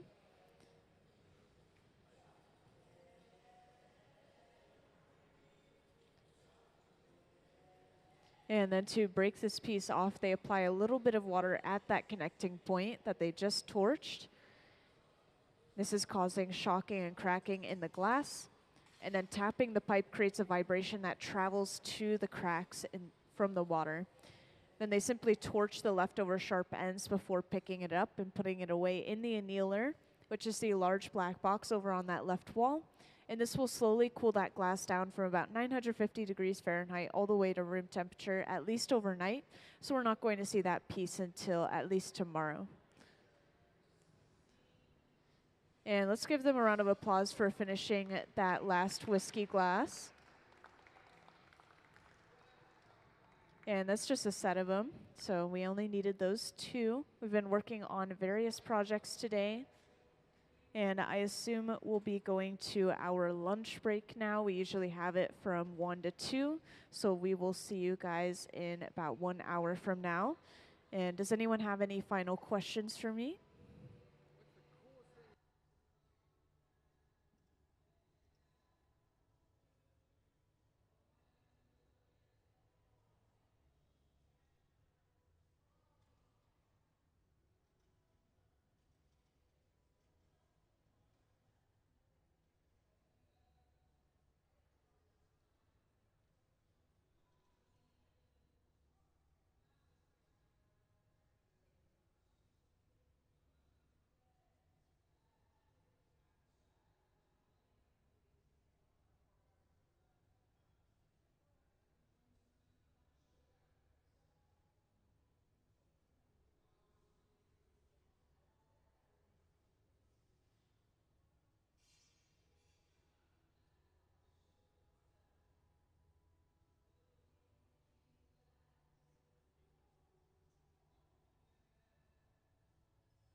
Welcome into the hot shop, everyone.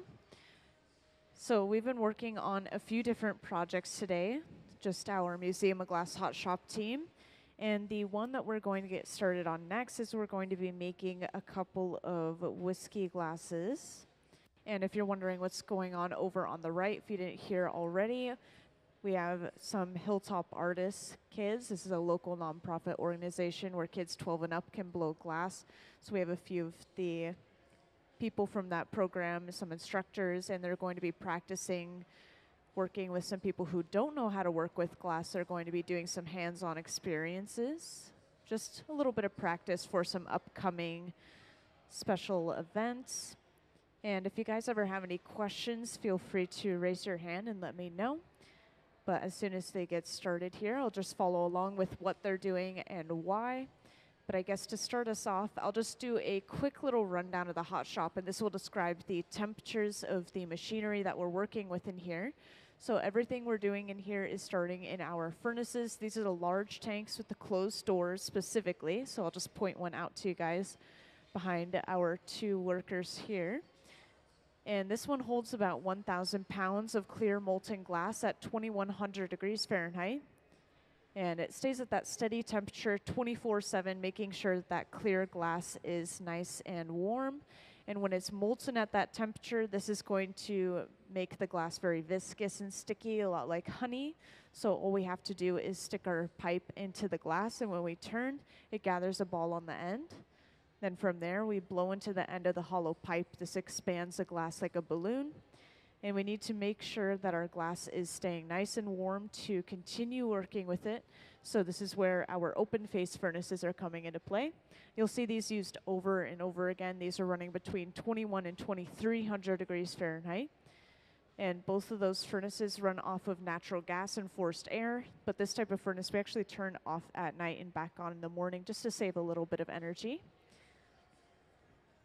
And once again, I think there's a few new people, so if you have any questions, feel free to raise your hand or grab my attention, and I'll come right over.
So on that left bench, you'll see that they've gotten a little bit of clear glass on the end of that hollow pipe. And it may have been a little bit hard to notice, but they actually opened up the clear glass on the end, so air can go all the way through the pipe and right out the end of the pipe through that glass. And this is going to allow them to pick up a cup on the end of the pipe, and this is going to create one bubble on the end of the pipe. You'll see them do this in a moment here. So now Jack has gone over to this large silver box here called the garage, and this is keeping those cups nice and warm at around 1,000 degrees Fahrenheit. And this is not hot enough to melt or change the shape of that glass. It's not cold enough to let it crack or break from thermal shock. And after picking that up on the end of the pipe, he's just going to warm it up inside of there a little bit further with a flame.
And welcome to those who just joined. If you're wondering what we're getting started on, we're going to get started on some whiskey glasses.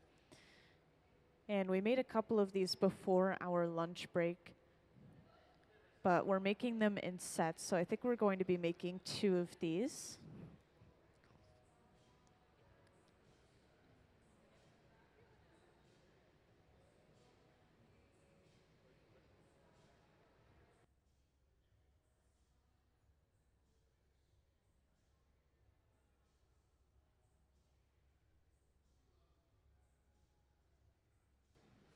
So after warming that up just enough, that cup is brought over to the center bench.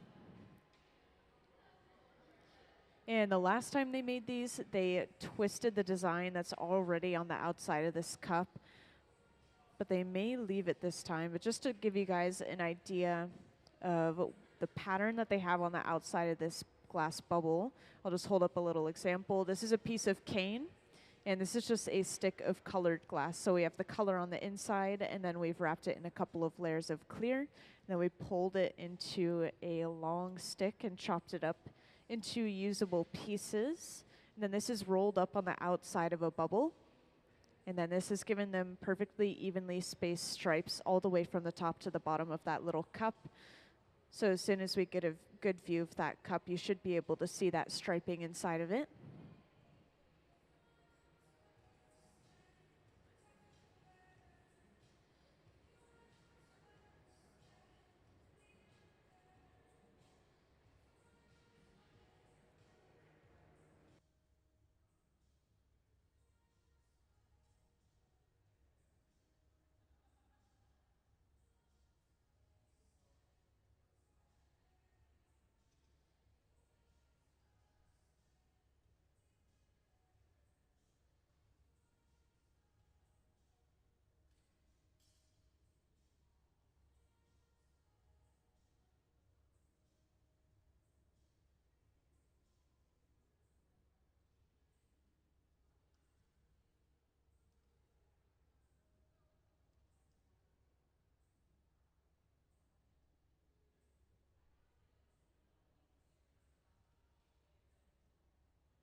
Now at the center bench, you can see Sarah is going in with a stack of newspapers soaked in water.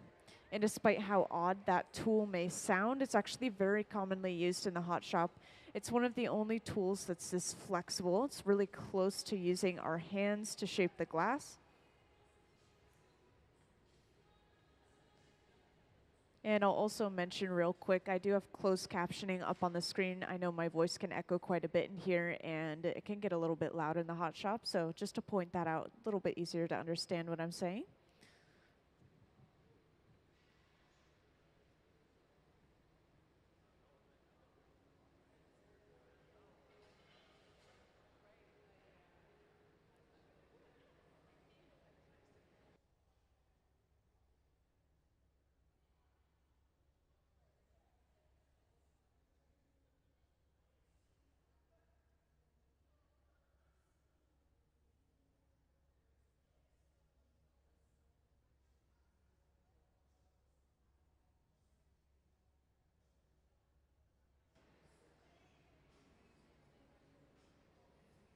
Now, as you can see, we have quite a long shape for this tube of glass at the center bench. So this is going to be sectioned off into little cups and then broken off onto a little heated fork that you could see Nick holding at the center bench.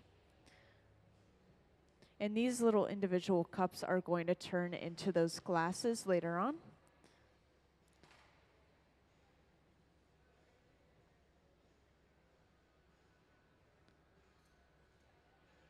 So to break one of these off, they just apply a little bit of pressure with a pair of shears right inside of that divot.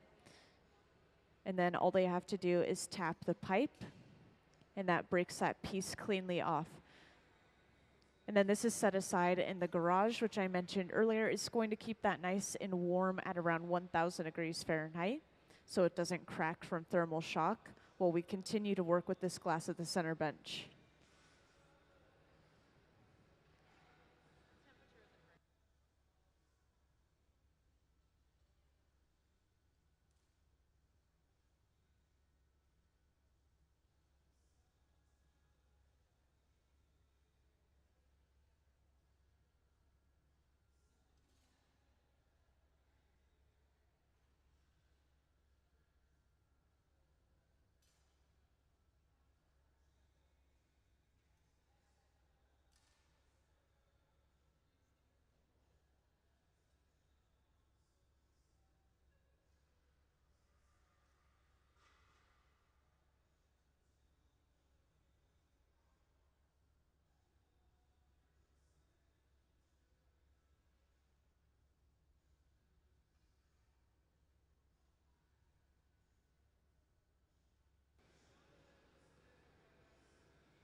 And this tube at the center bench is still pretty long, so they'll probably section it off one more time, making one more of those little cups.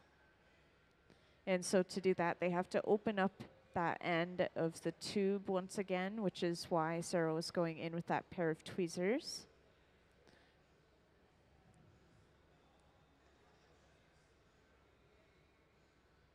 And then she's able to go back in with the pair of jacks, the two metal blades. And you'll see these jacks used throughout the process of making glass, pretty much no matter what piece we're working on.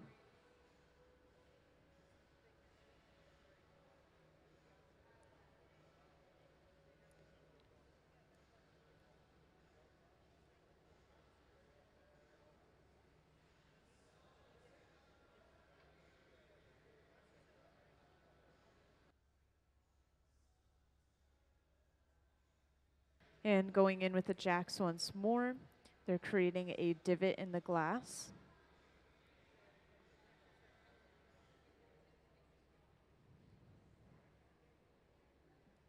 And for those who just joined or recently joined, right now we're sectioning off this tube into these little cups, but eventually these cups are going to turn into individual whiskey glasses, which is one of our projects that we've been working on today.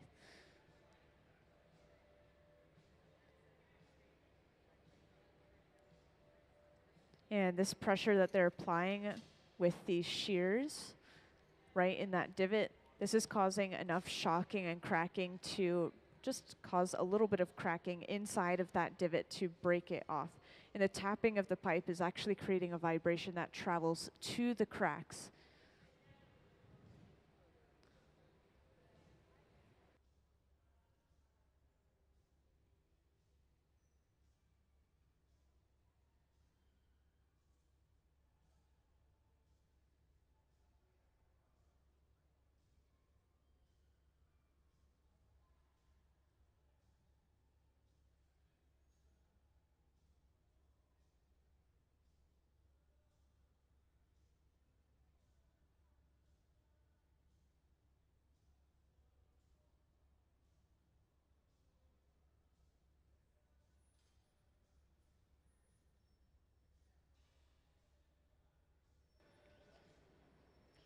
And can I actually have the cane pulling video while they're sectioning this off still?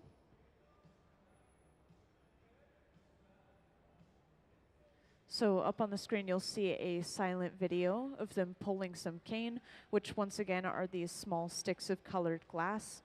This has given us those stripes on the outside of these little cups that they've been making at the center bench. So they'll start with a large amount of color on the end of their pipe, wrap this in a couple of layers of clear before attaching a second pipe to the other end. Then they simply stretch this all the way almost across the entirety of the front of our hot shop using those two pipes.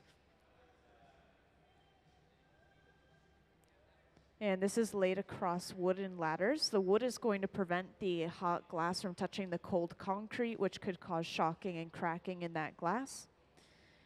And then this is sectioned off into usable pieces before being rolled up on the outside of a bubble.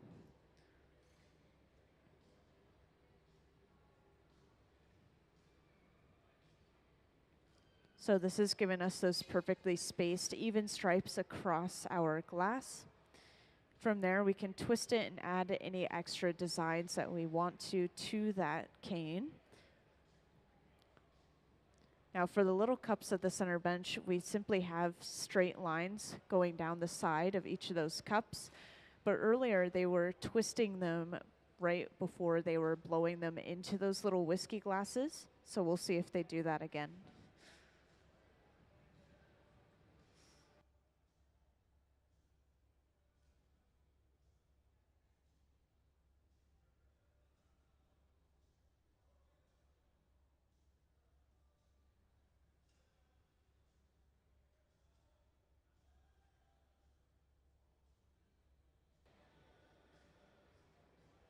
So after sectioning off as many cups as they could, they're left over with just the right amount for one whiskey glass.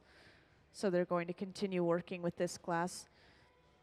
You can see Sarah's actually rolling it on this large metal table here called the marver. And it may have been a little bit hard to tell, but right there she was actually allowing the tip of the glass to rest on the table as she continued to turn, and this was twisting that glass slowly, just starting to twist it.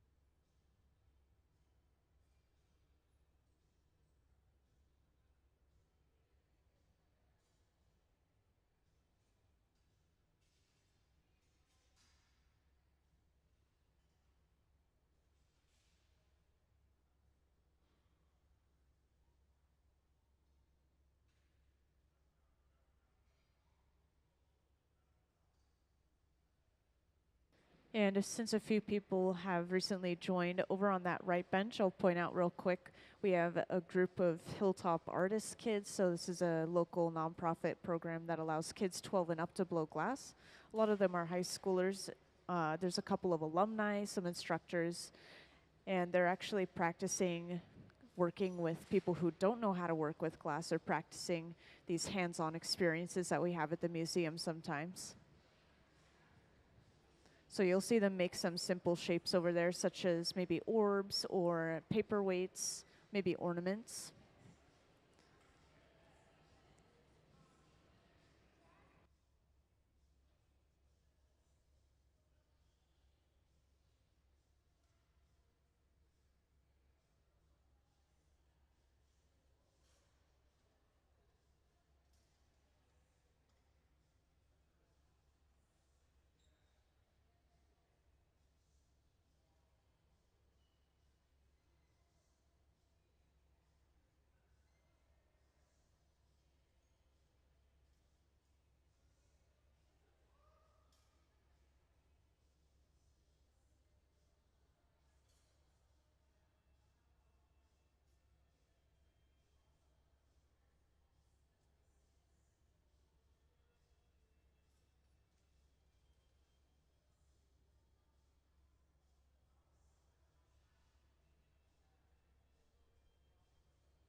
So with these glasses, they're trying to make sure that they have a perfect spiral all the way to the end of the bubble.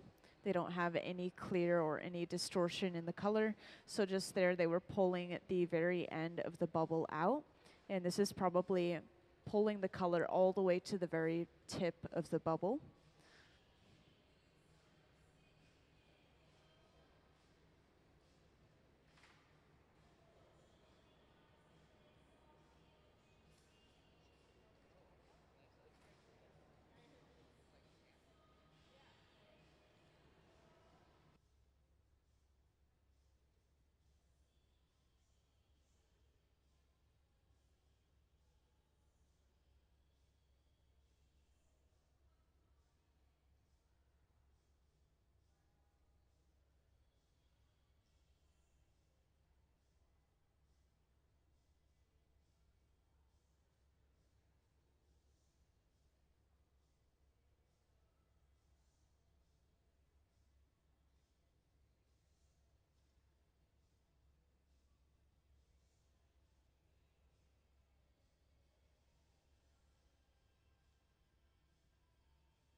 So I will mention these little whiskey glasses that are being made right now. These are for an upcoming auction that we have once a year called Red Hot. And do we have an information slide on Red Hot that we could put up on the screen?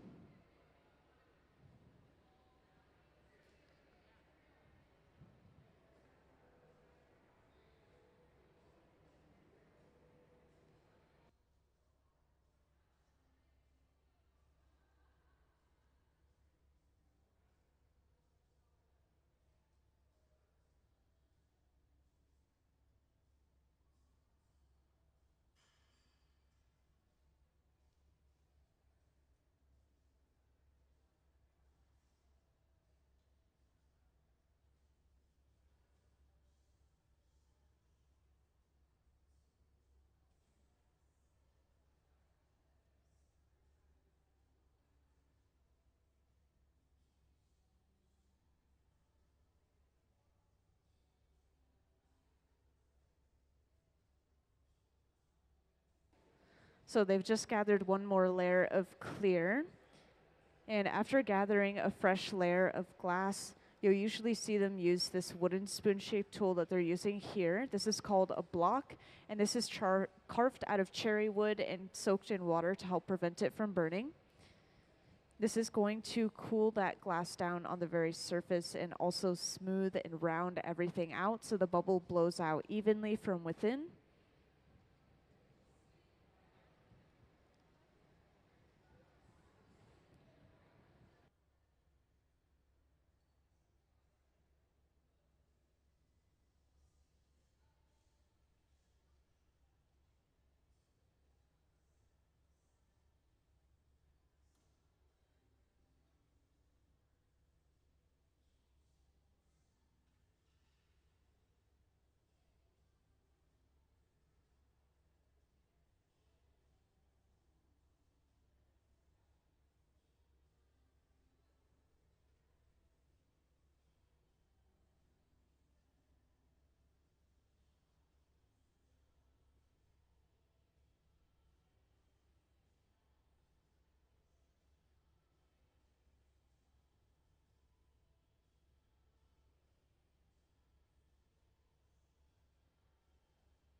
Now, once again, Sarah's using the stack of newspapers soaked in water.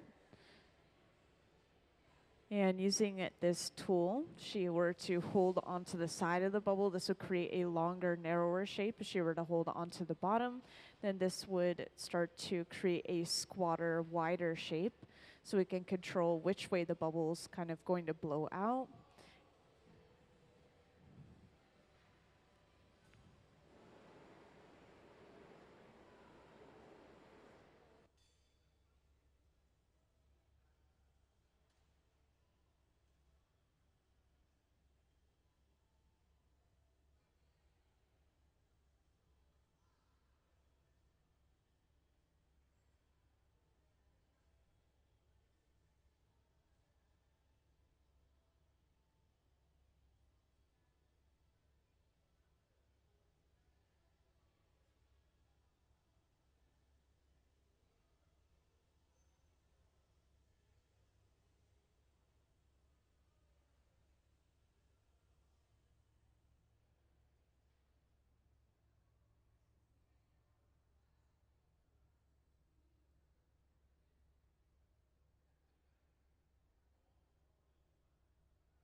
So at the center bench, I didn't mention this while they were doing it, but Sarah went in with a pair of jacks, which are the two metal blades, and she made a divot in the glass. You can see that divot kind of near the connection between the glass and the pipe. And this is where they're going to remove this little glass from the pipe later on.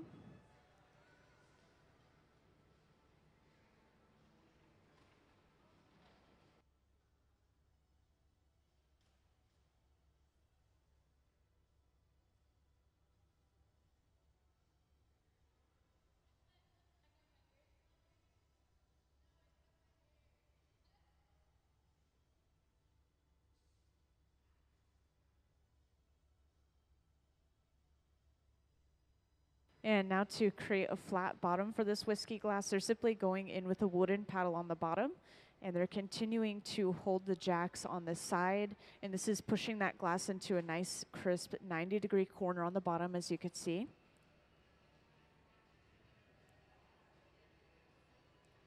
And we have a little bit of thick glass on the bottom of this piece, so they probably have to let this cool down a little bit before they move on to their next step, which is eventually going to be attaching a second pipe to the bottom to remove this piece from the pipe it's currently attached to. And this is going to give them access to the top side of the piece.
So while they're continuing to keep this whiskey glass warm at the center bench, over at the metal table here, Marver, Nick is working on making the punty.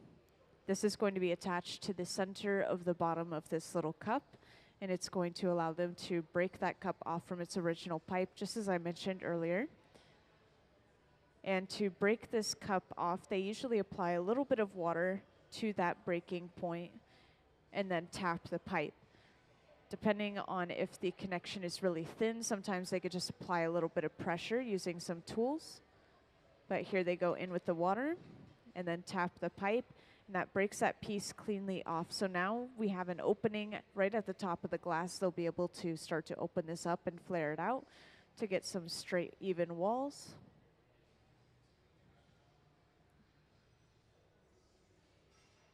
And while the glass is still cold, this is brought back to the center bench, and they're just going to make sure that the pipe is actually centered with the bottom of the piece before continuing to heat up the front.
So the center bench, they've just started using a pair of tweezers to pinch and pull the opening away from the rest of this piece.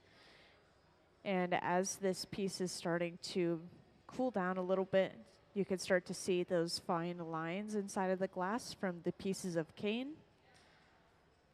And just a reminder, in case I have anyone new in here, if anyone ever has any questions, feel free to raise your hand or get my attention and I'll come right over.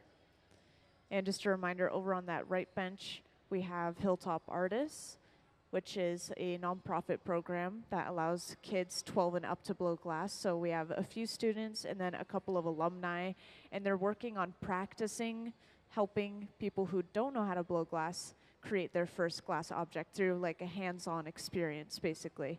And the museum does offer this, and the people who will help you make that piece are these Hilltop Artist students.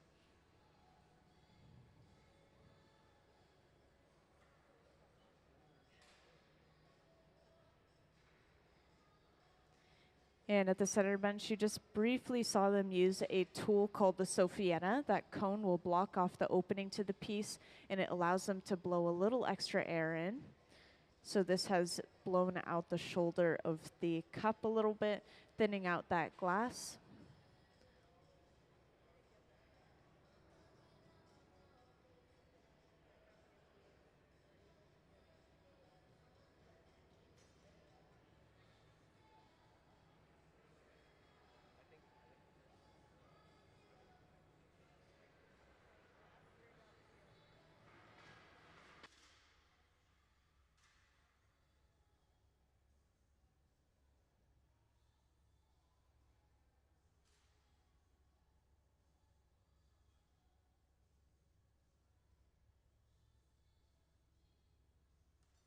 So they just use that Sophietta once more.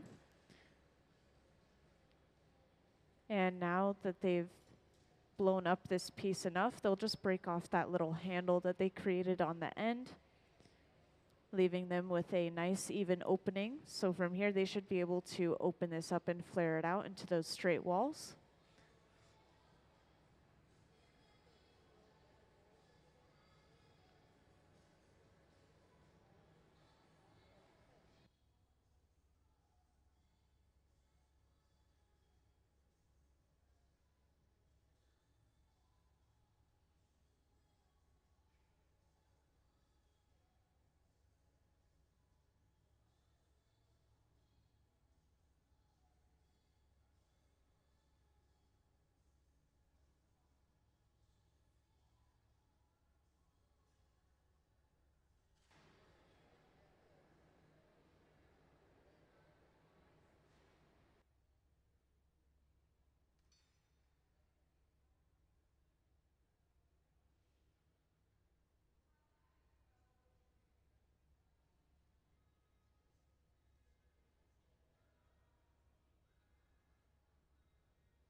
And welcome to those who recently joined. Right now, we're currently working on making a couple of whiskey glasses for an upcoming auction that we have once a year called Red Hot. And we've been working on a few different Red Hot projects today, and these are all using slightly different techniques and colors and sizes. So we made a couple of wine decanters, and now we've moved on to these whiskey glasses. And each time they make these, they're trying to make sets of 2. So this is the first one of the set of 2 for this one. And if anyone ever has any questions, feel free to raise your hand and I'll come right over.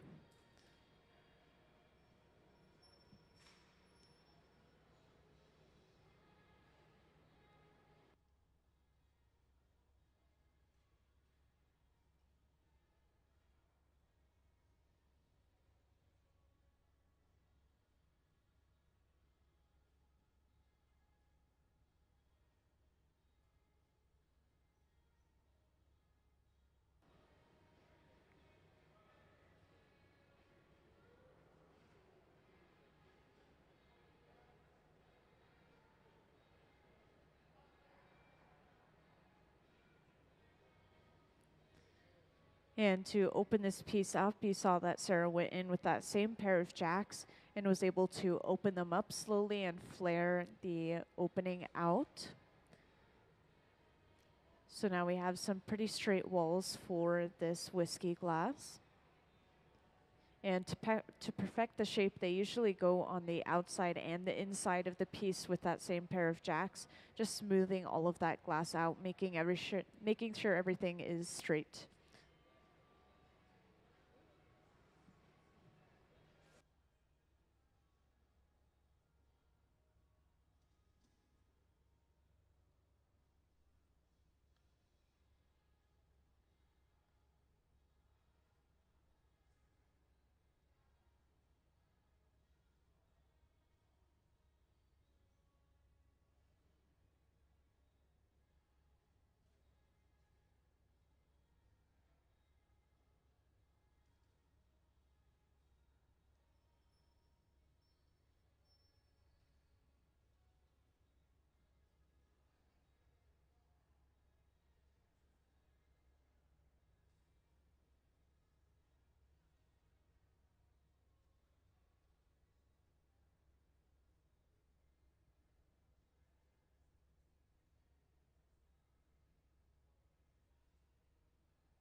And now to break this piece off of the pipe, they're just going to apply a little bit of water at that connection point.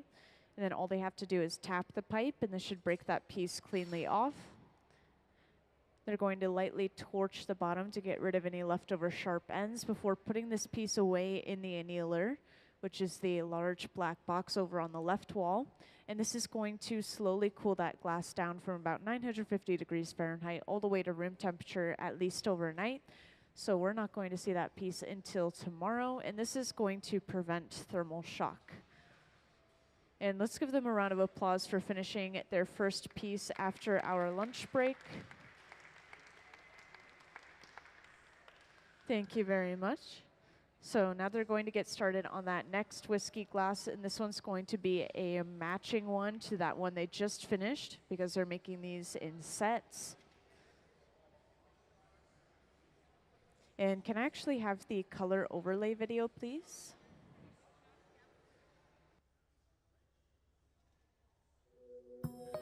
The color in glass comes from adding various materials to the mixture of raw ingredients called batch. Most of the colorants are compounds containing some kind of metal. For example, adding cobalt to clear glass creates a deep blue. Tin and antimony can be used to create white glass, and gold chloride can produce a rich red or pink-colored glass. Colored glass is melted in furnaces, just like clear glass, and then is usually rolled into bars for storage and easy application. In order to apply color bar to a bubble, we first need to preheat the color to approximately 950 or 1000 degrees Fahrenheit in a color oven or garage. Once warm, The color is then picked up on the end of a punty rod using a little bit of clear glass as a support.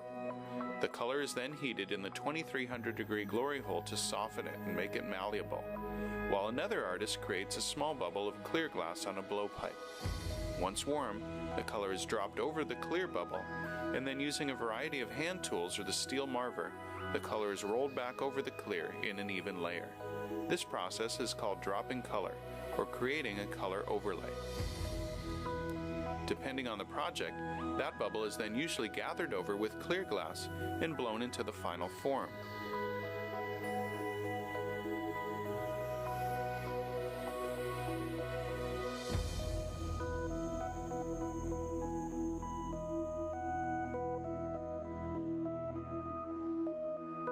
The finished product may appear to be all made from colored glass, but when viewed in cross-section, we can see that there is only a thin layer of color sandwiched between many layers of clear glass.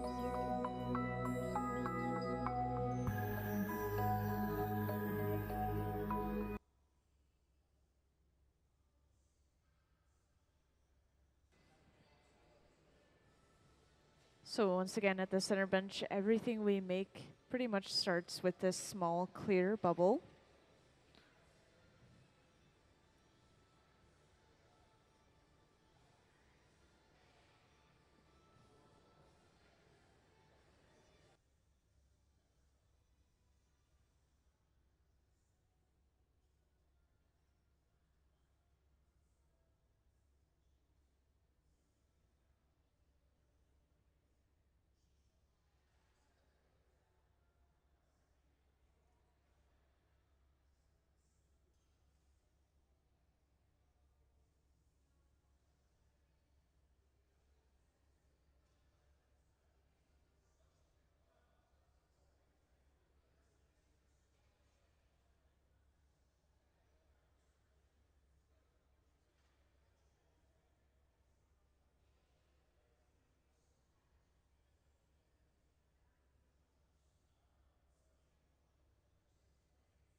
So at the center bench, that little technique you guys just saw, this is called a roller wrap. And so that special machine that rolls the pipe back at a very specific distance each time it rotates. So this is creating perfectly evenly spaced lines of color all the way from the top to the bottom of the bubble. So when they blow this piece out, we're going to have these rings of color going across the entire piece. Rings or bands, basically. So this whiskey glass is going to be a little bit different from that last one.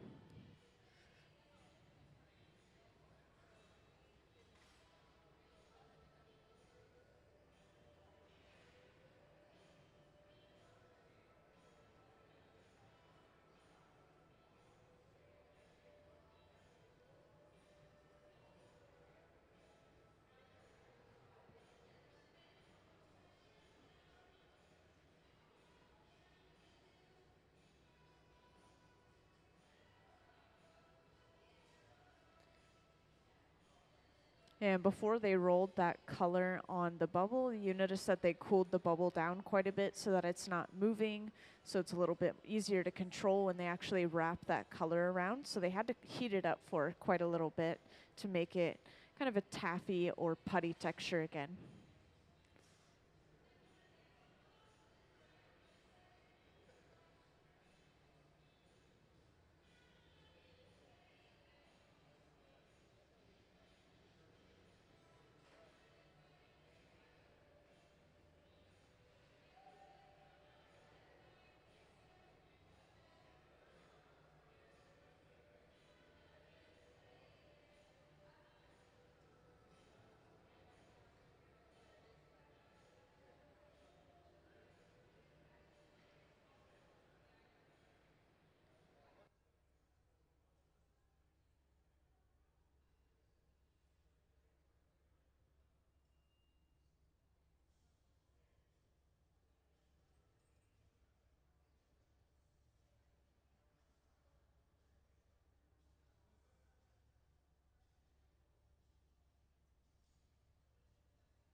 So at the center bench, Sarah has gone in with a pair of jacks, those two metal blades, and has made a jack line in the glass. That's that divot you see near the pipe. And this is where we're going to remove this piece from the pipe a little bit later on. And as they blow this piece out, you guys can start to see that pattern that we have in the glass that they applied earlier, that little spiral. And for anyone that recently joined, at the center bench, we're currently working on making some whiskey glasses for an upcoming auction we have once a year called Red Hot. And then over on that right bench, just to point out, we have Hilltop Artists, which is a local nonprofit organization that allows kids 12 and up to blow glass. And so we have some of the students from that program and then some alumni, it looks like, and they're practicing some hands-on experiences. So there are things that you guys can sign up for where you can come down, sit at the bench, and then these guys will help you make your first glass piece. And this is usually something small like a paperweight or an ornament. So right now they're just practicing with some people that already work at the museum that don't know how to work with glass themselves.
So after heating that glass up once more, they're going to flatten the bottom of this piece with a paddle.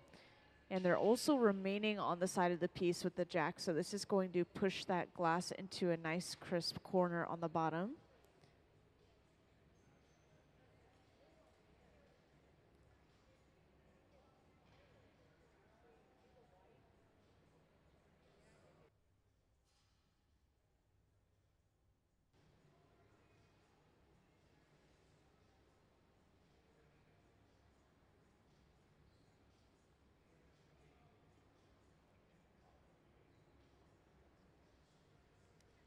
And Sarah's going to torch near that connection between the glass and the pipe with this little torch. And this is because they're about to attach a second smaller pipe to the bottom of this cup and then break it off from the pipe that it's currently attached to. And this is going to give them access to the other side of the piece, or the top side of the cup in this case.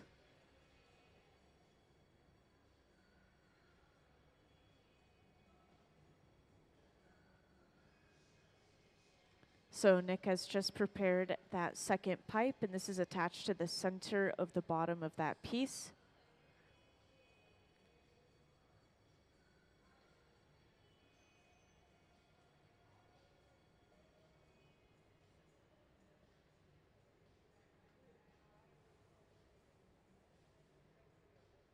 And then to break this off, they simply apply a little bit of water at that connection point and then tap the pipe, and that breaks that piece very cleanly off. So now from here, they have access to the top side of the piece, as well as a very small opening, and they'll be able to start to flare this open.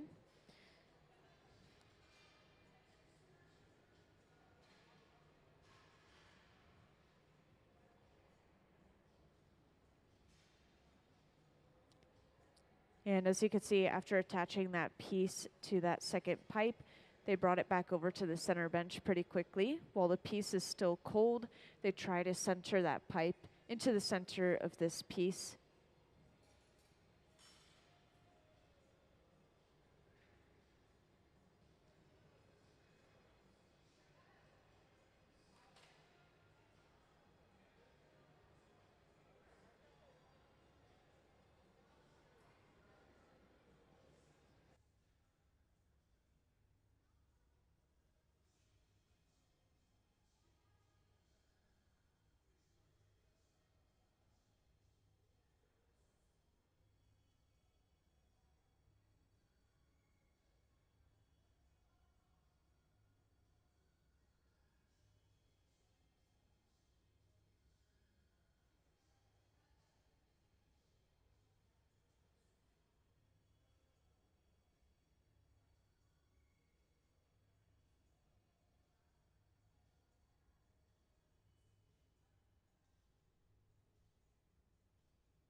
So after heating up the opening to this piece, they grabbed a pair of tweezers and they pinched and pulled that opening away from the rest of the piece.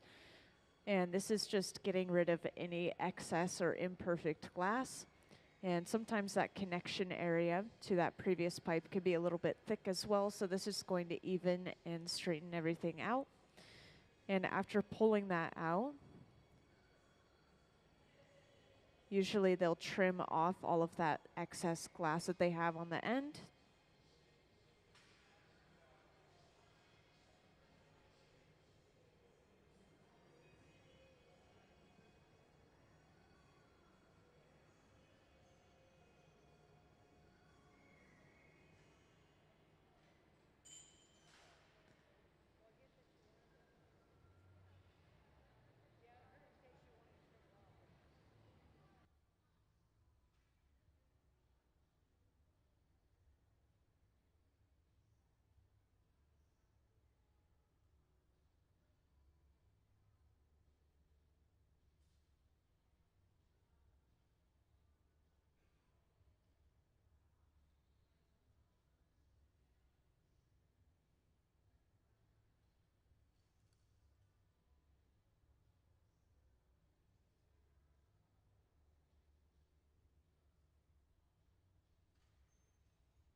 And that cone-shaped tool that they just used there, that cone will block off the opening to the piece and it allows them to blow a little extra air in.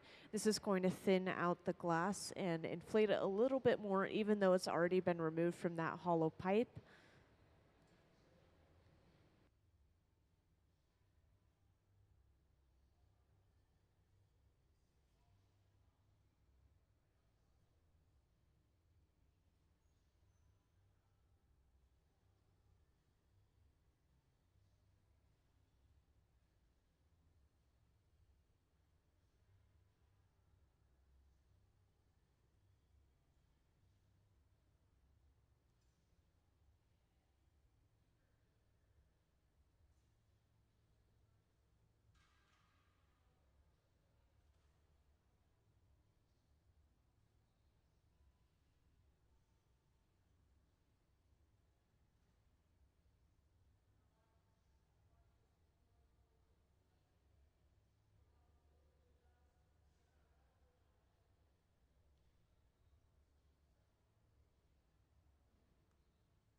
So now after heating up the front end of this piece once more, Sarah's able to go in with that pair of jacks and start to flare the piece open. And every now and then we'll use those wooden paddles to shield the artist's hands from the heat. Sometimes we use them to flatten areas of the glass, which is why they're so charred as well. And for those who just joined or recently joined, just to let you know what we're working on making some whiskey glasses for an upcoming auction we have once a year called Red Hot. And this is going to be the 4th one we've made today, but we've worked on a couple of projects today.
And now to break this piece off, they simply apply a little bit of water at that connection point and then tap the pipe, just like earlier. And this is going to break that piece cleanly off.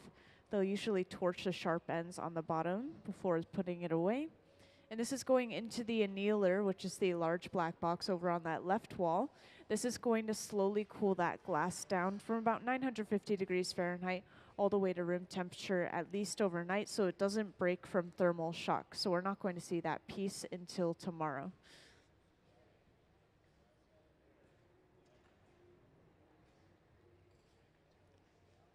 So now that is the second whiskey glass we've made. These are most likely a set. And just a reminder, if anyone ever has any questions, feel free to raise your hand and let me know.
So welcome to everyone who recently joined us in the hot shop.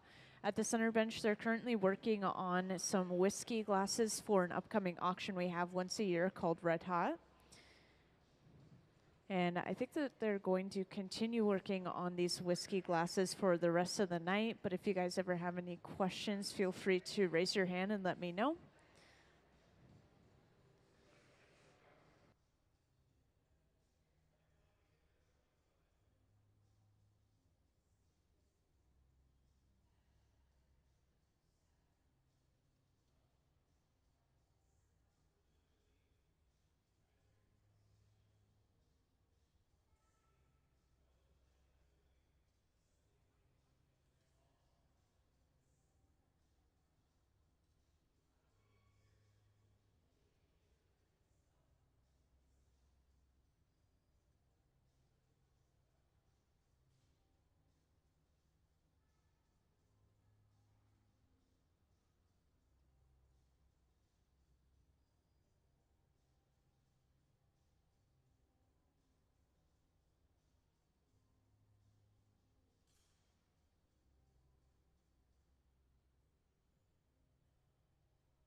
Welcome into the hot shop, guys.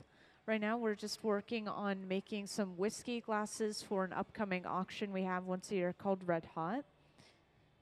And we've been working on many different patterns and colors for these whiskey glasses. I think a lot of them have clear in them as well. And for these whiskey glasses, they're trying to hit around these same measurements for each one.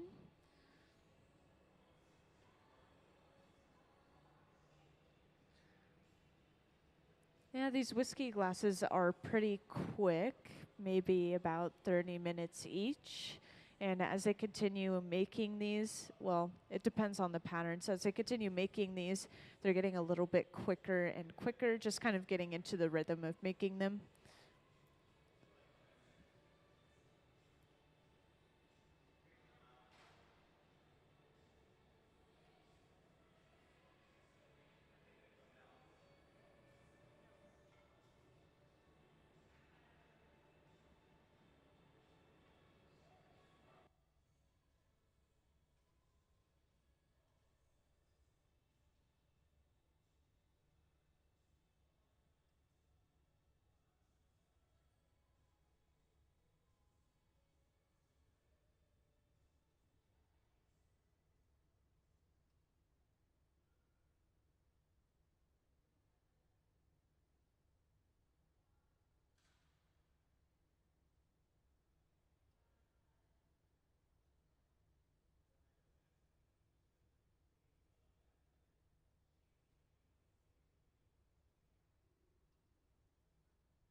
And welcome into the hot shop.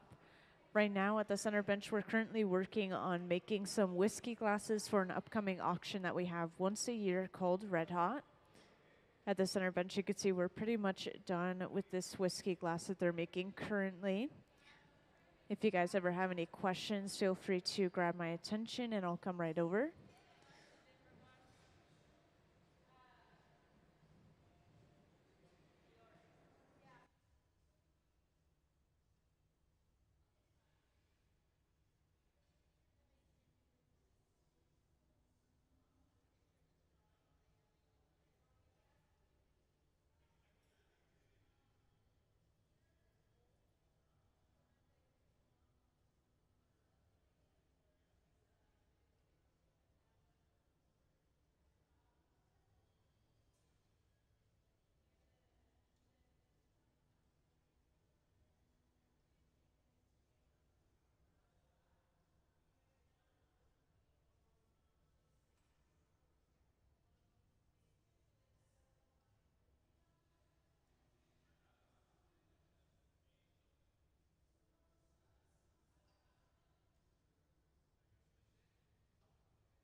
So as you can see, Jack is heating up a little bit of color on the end of his pipe.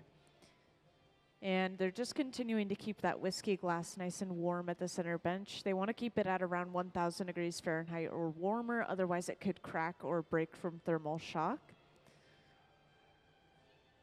And they're actually going to use that little their little colored bit to create a stamp on the glass. It looks like they're going to stamp it on the side.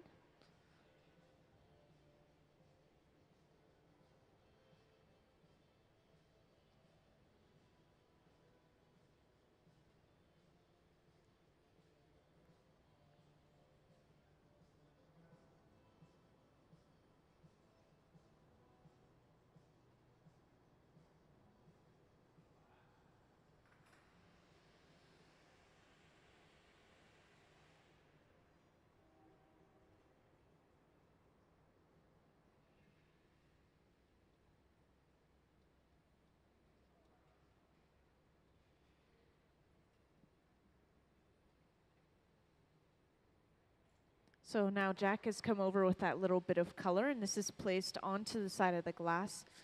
And it's important that that glass is nice and cool, so when he presses it down, it's not going to change or alter that shape. Then they quickly touch it with that hot torch before stamping it with that little logo stamp. And this torch is actually the hottest item we have in our hot shop. The glass is molten at 2,100 degrees Fahrenheit. The torch is actually running at 5,000 degrees Fahrenheit, that little handheld one. And since this is for an upcoming auction, they most likely stamped it with that Museum of Glass logo for the auction.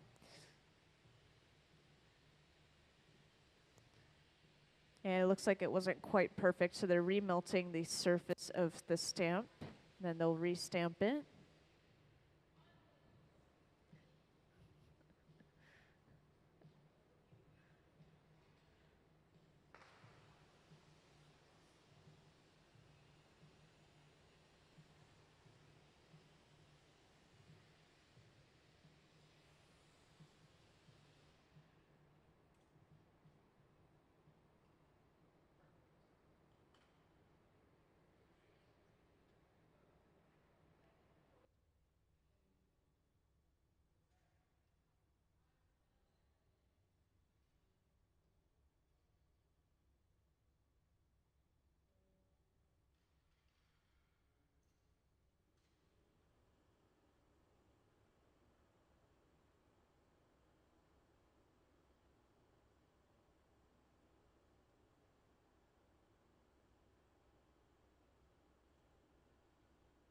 And before breaking a piece off of the pipe, you'll usually see them torch around that connecting area between the pipe and the piece, usually with that large fluffy flame.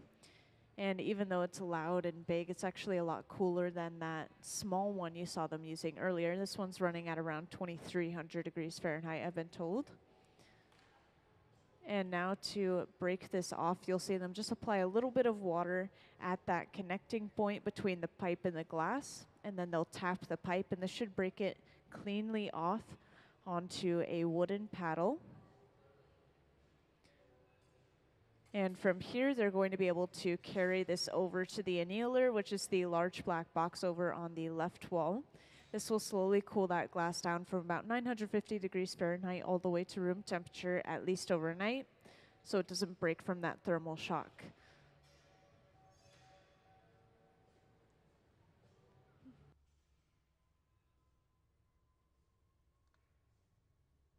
And they're going to continue pretty much till 5, so if you'd like to stick around, you'll probably see them make some more of these whiskey glasses.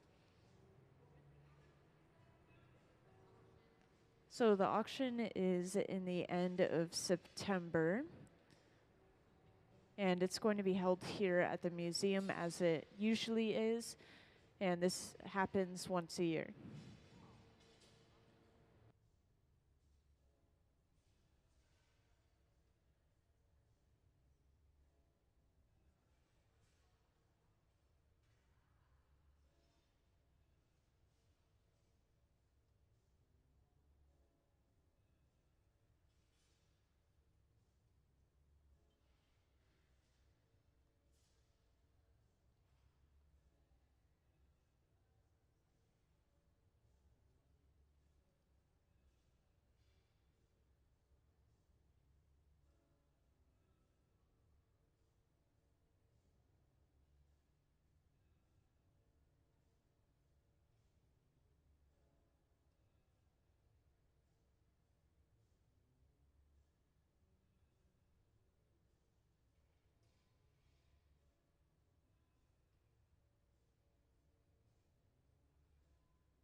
And welcome to those who just joined us in the hot shop. So if you didn't know already, right now we're working on making some whiskey glasses for an upcoming auction. If you guys ever have any questions, let me know.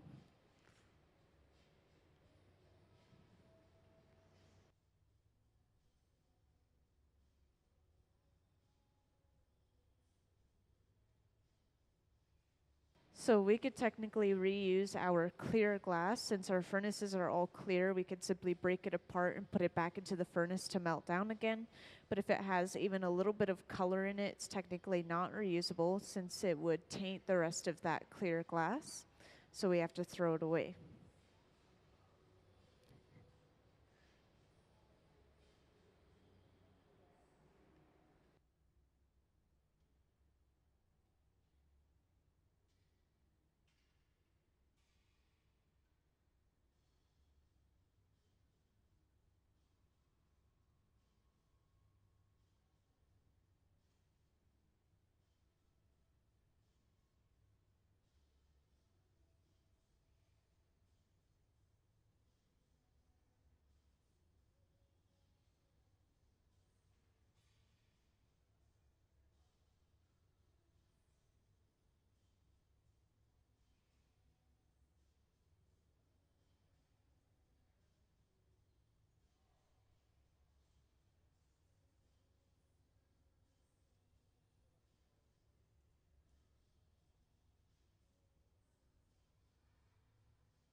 So the center bench, Sarah's now going in with a pair of jacks, which are those two metal blades. She's carved a jack line into the glass. So we're going to be removing this bubble from the pipe just at that divot she created.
So they just quickly added a bit of color on the side of the glass, and then they stamped it with the Museum of Glass logo, since this is for an auction that's coming up.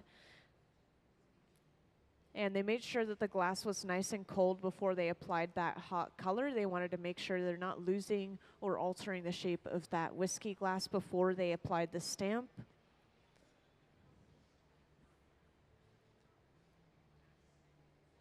And as you can see, they're preparing to break this piece off. They usually start by torching that connecting area between the pipe and the piece a little bit, and then they'll apply a little bit of water at that connection point, and then all they have to do is tap the pipe. So you'll see Sarah apply some water now with a pair of tweezers just at that connecting point. And then this is knocked off onto a wooden paddle and then carried over to the annealer, which is the large black box over on the left wall. And this box is where it's going to slowly cool down from about 950 degrees Fahrenheit all the way to room temperature, at least overnight, so it doesn't break from thermal shock.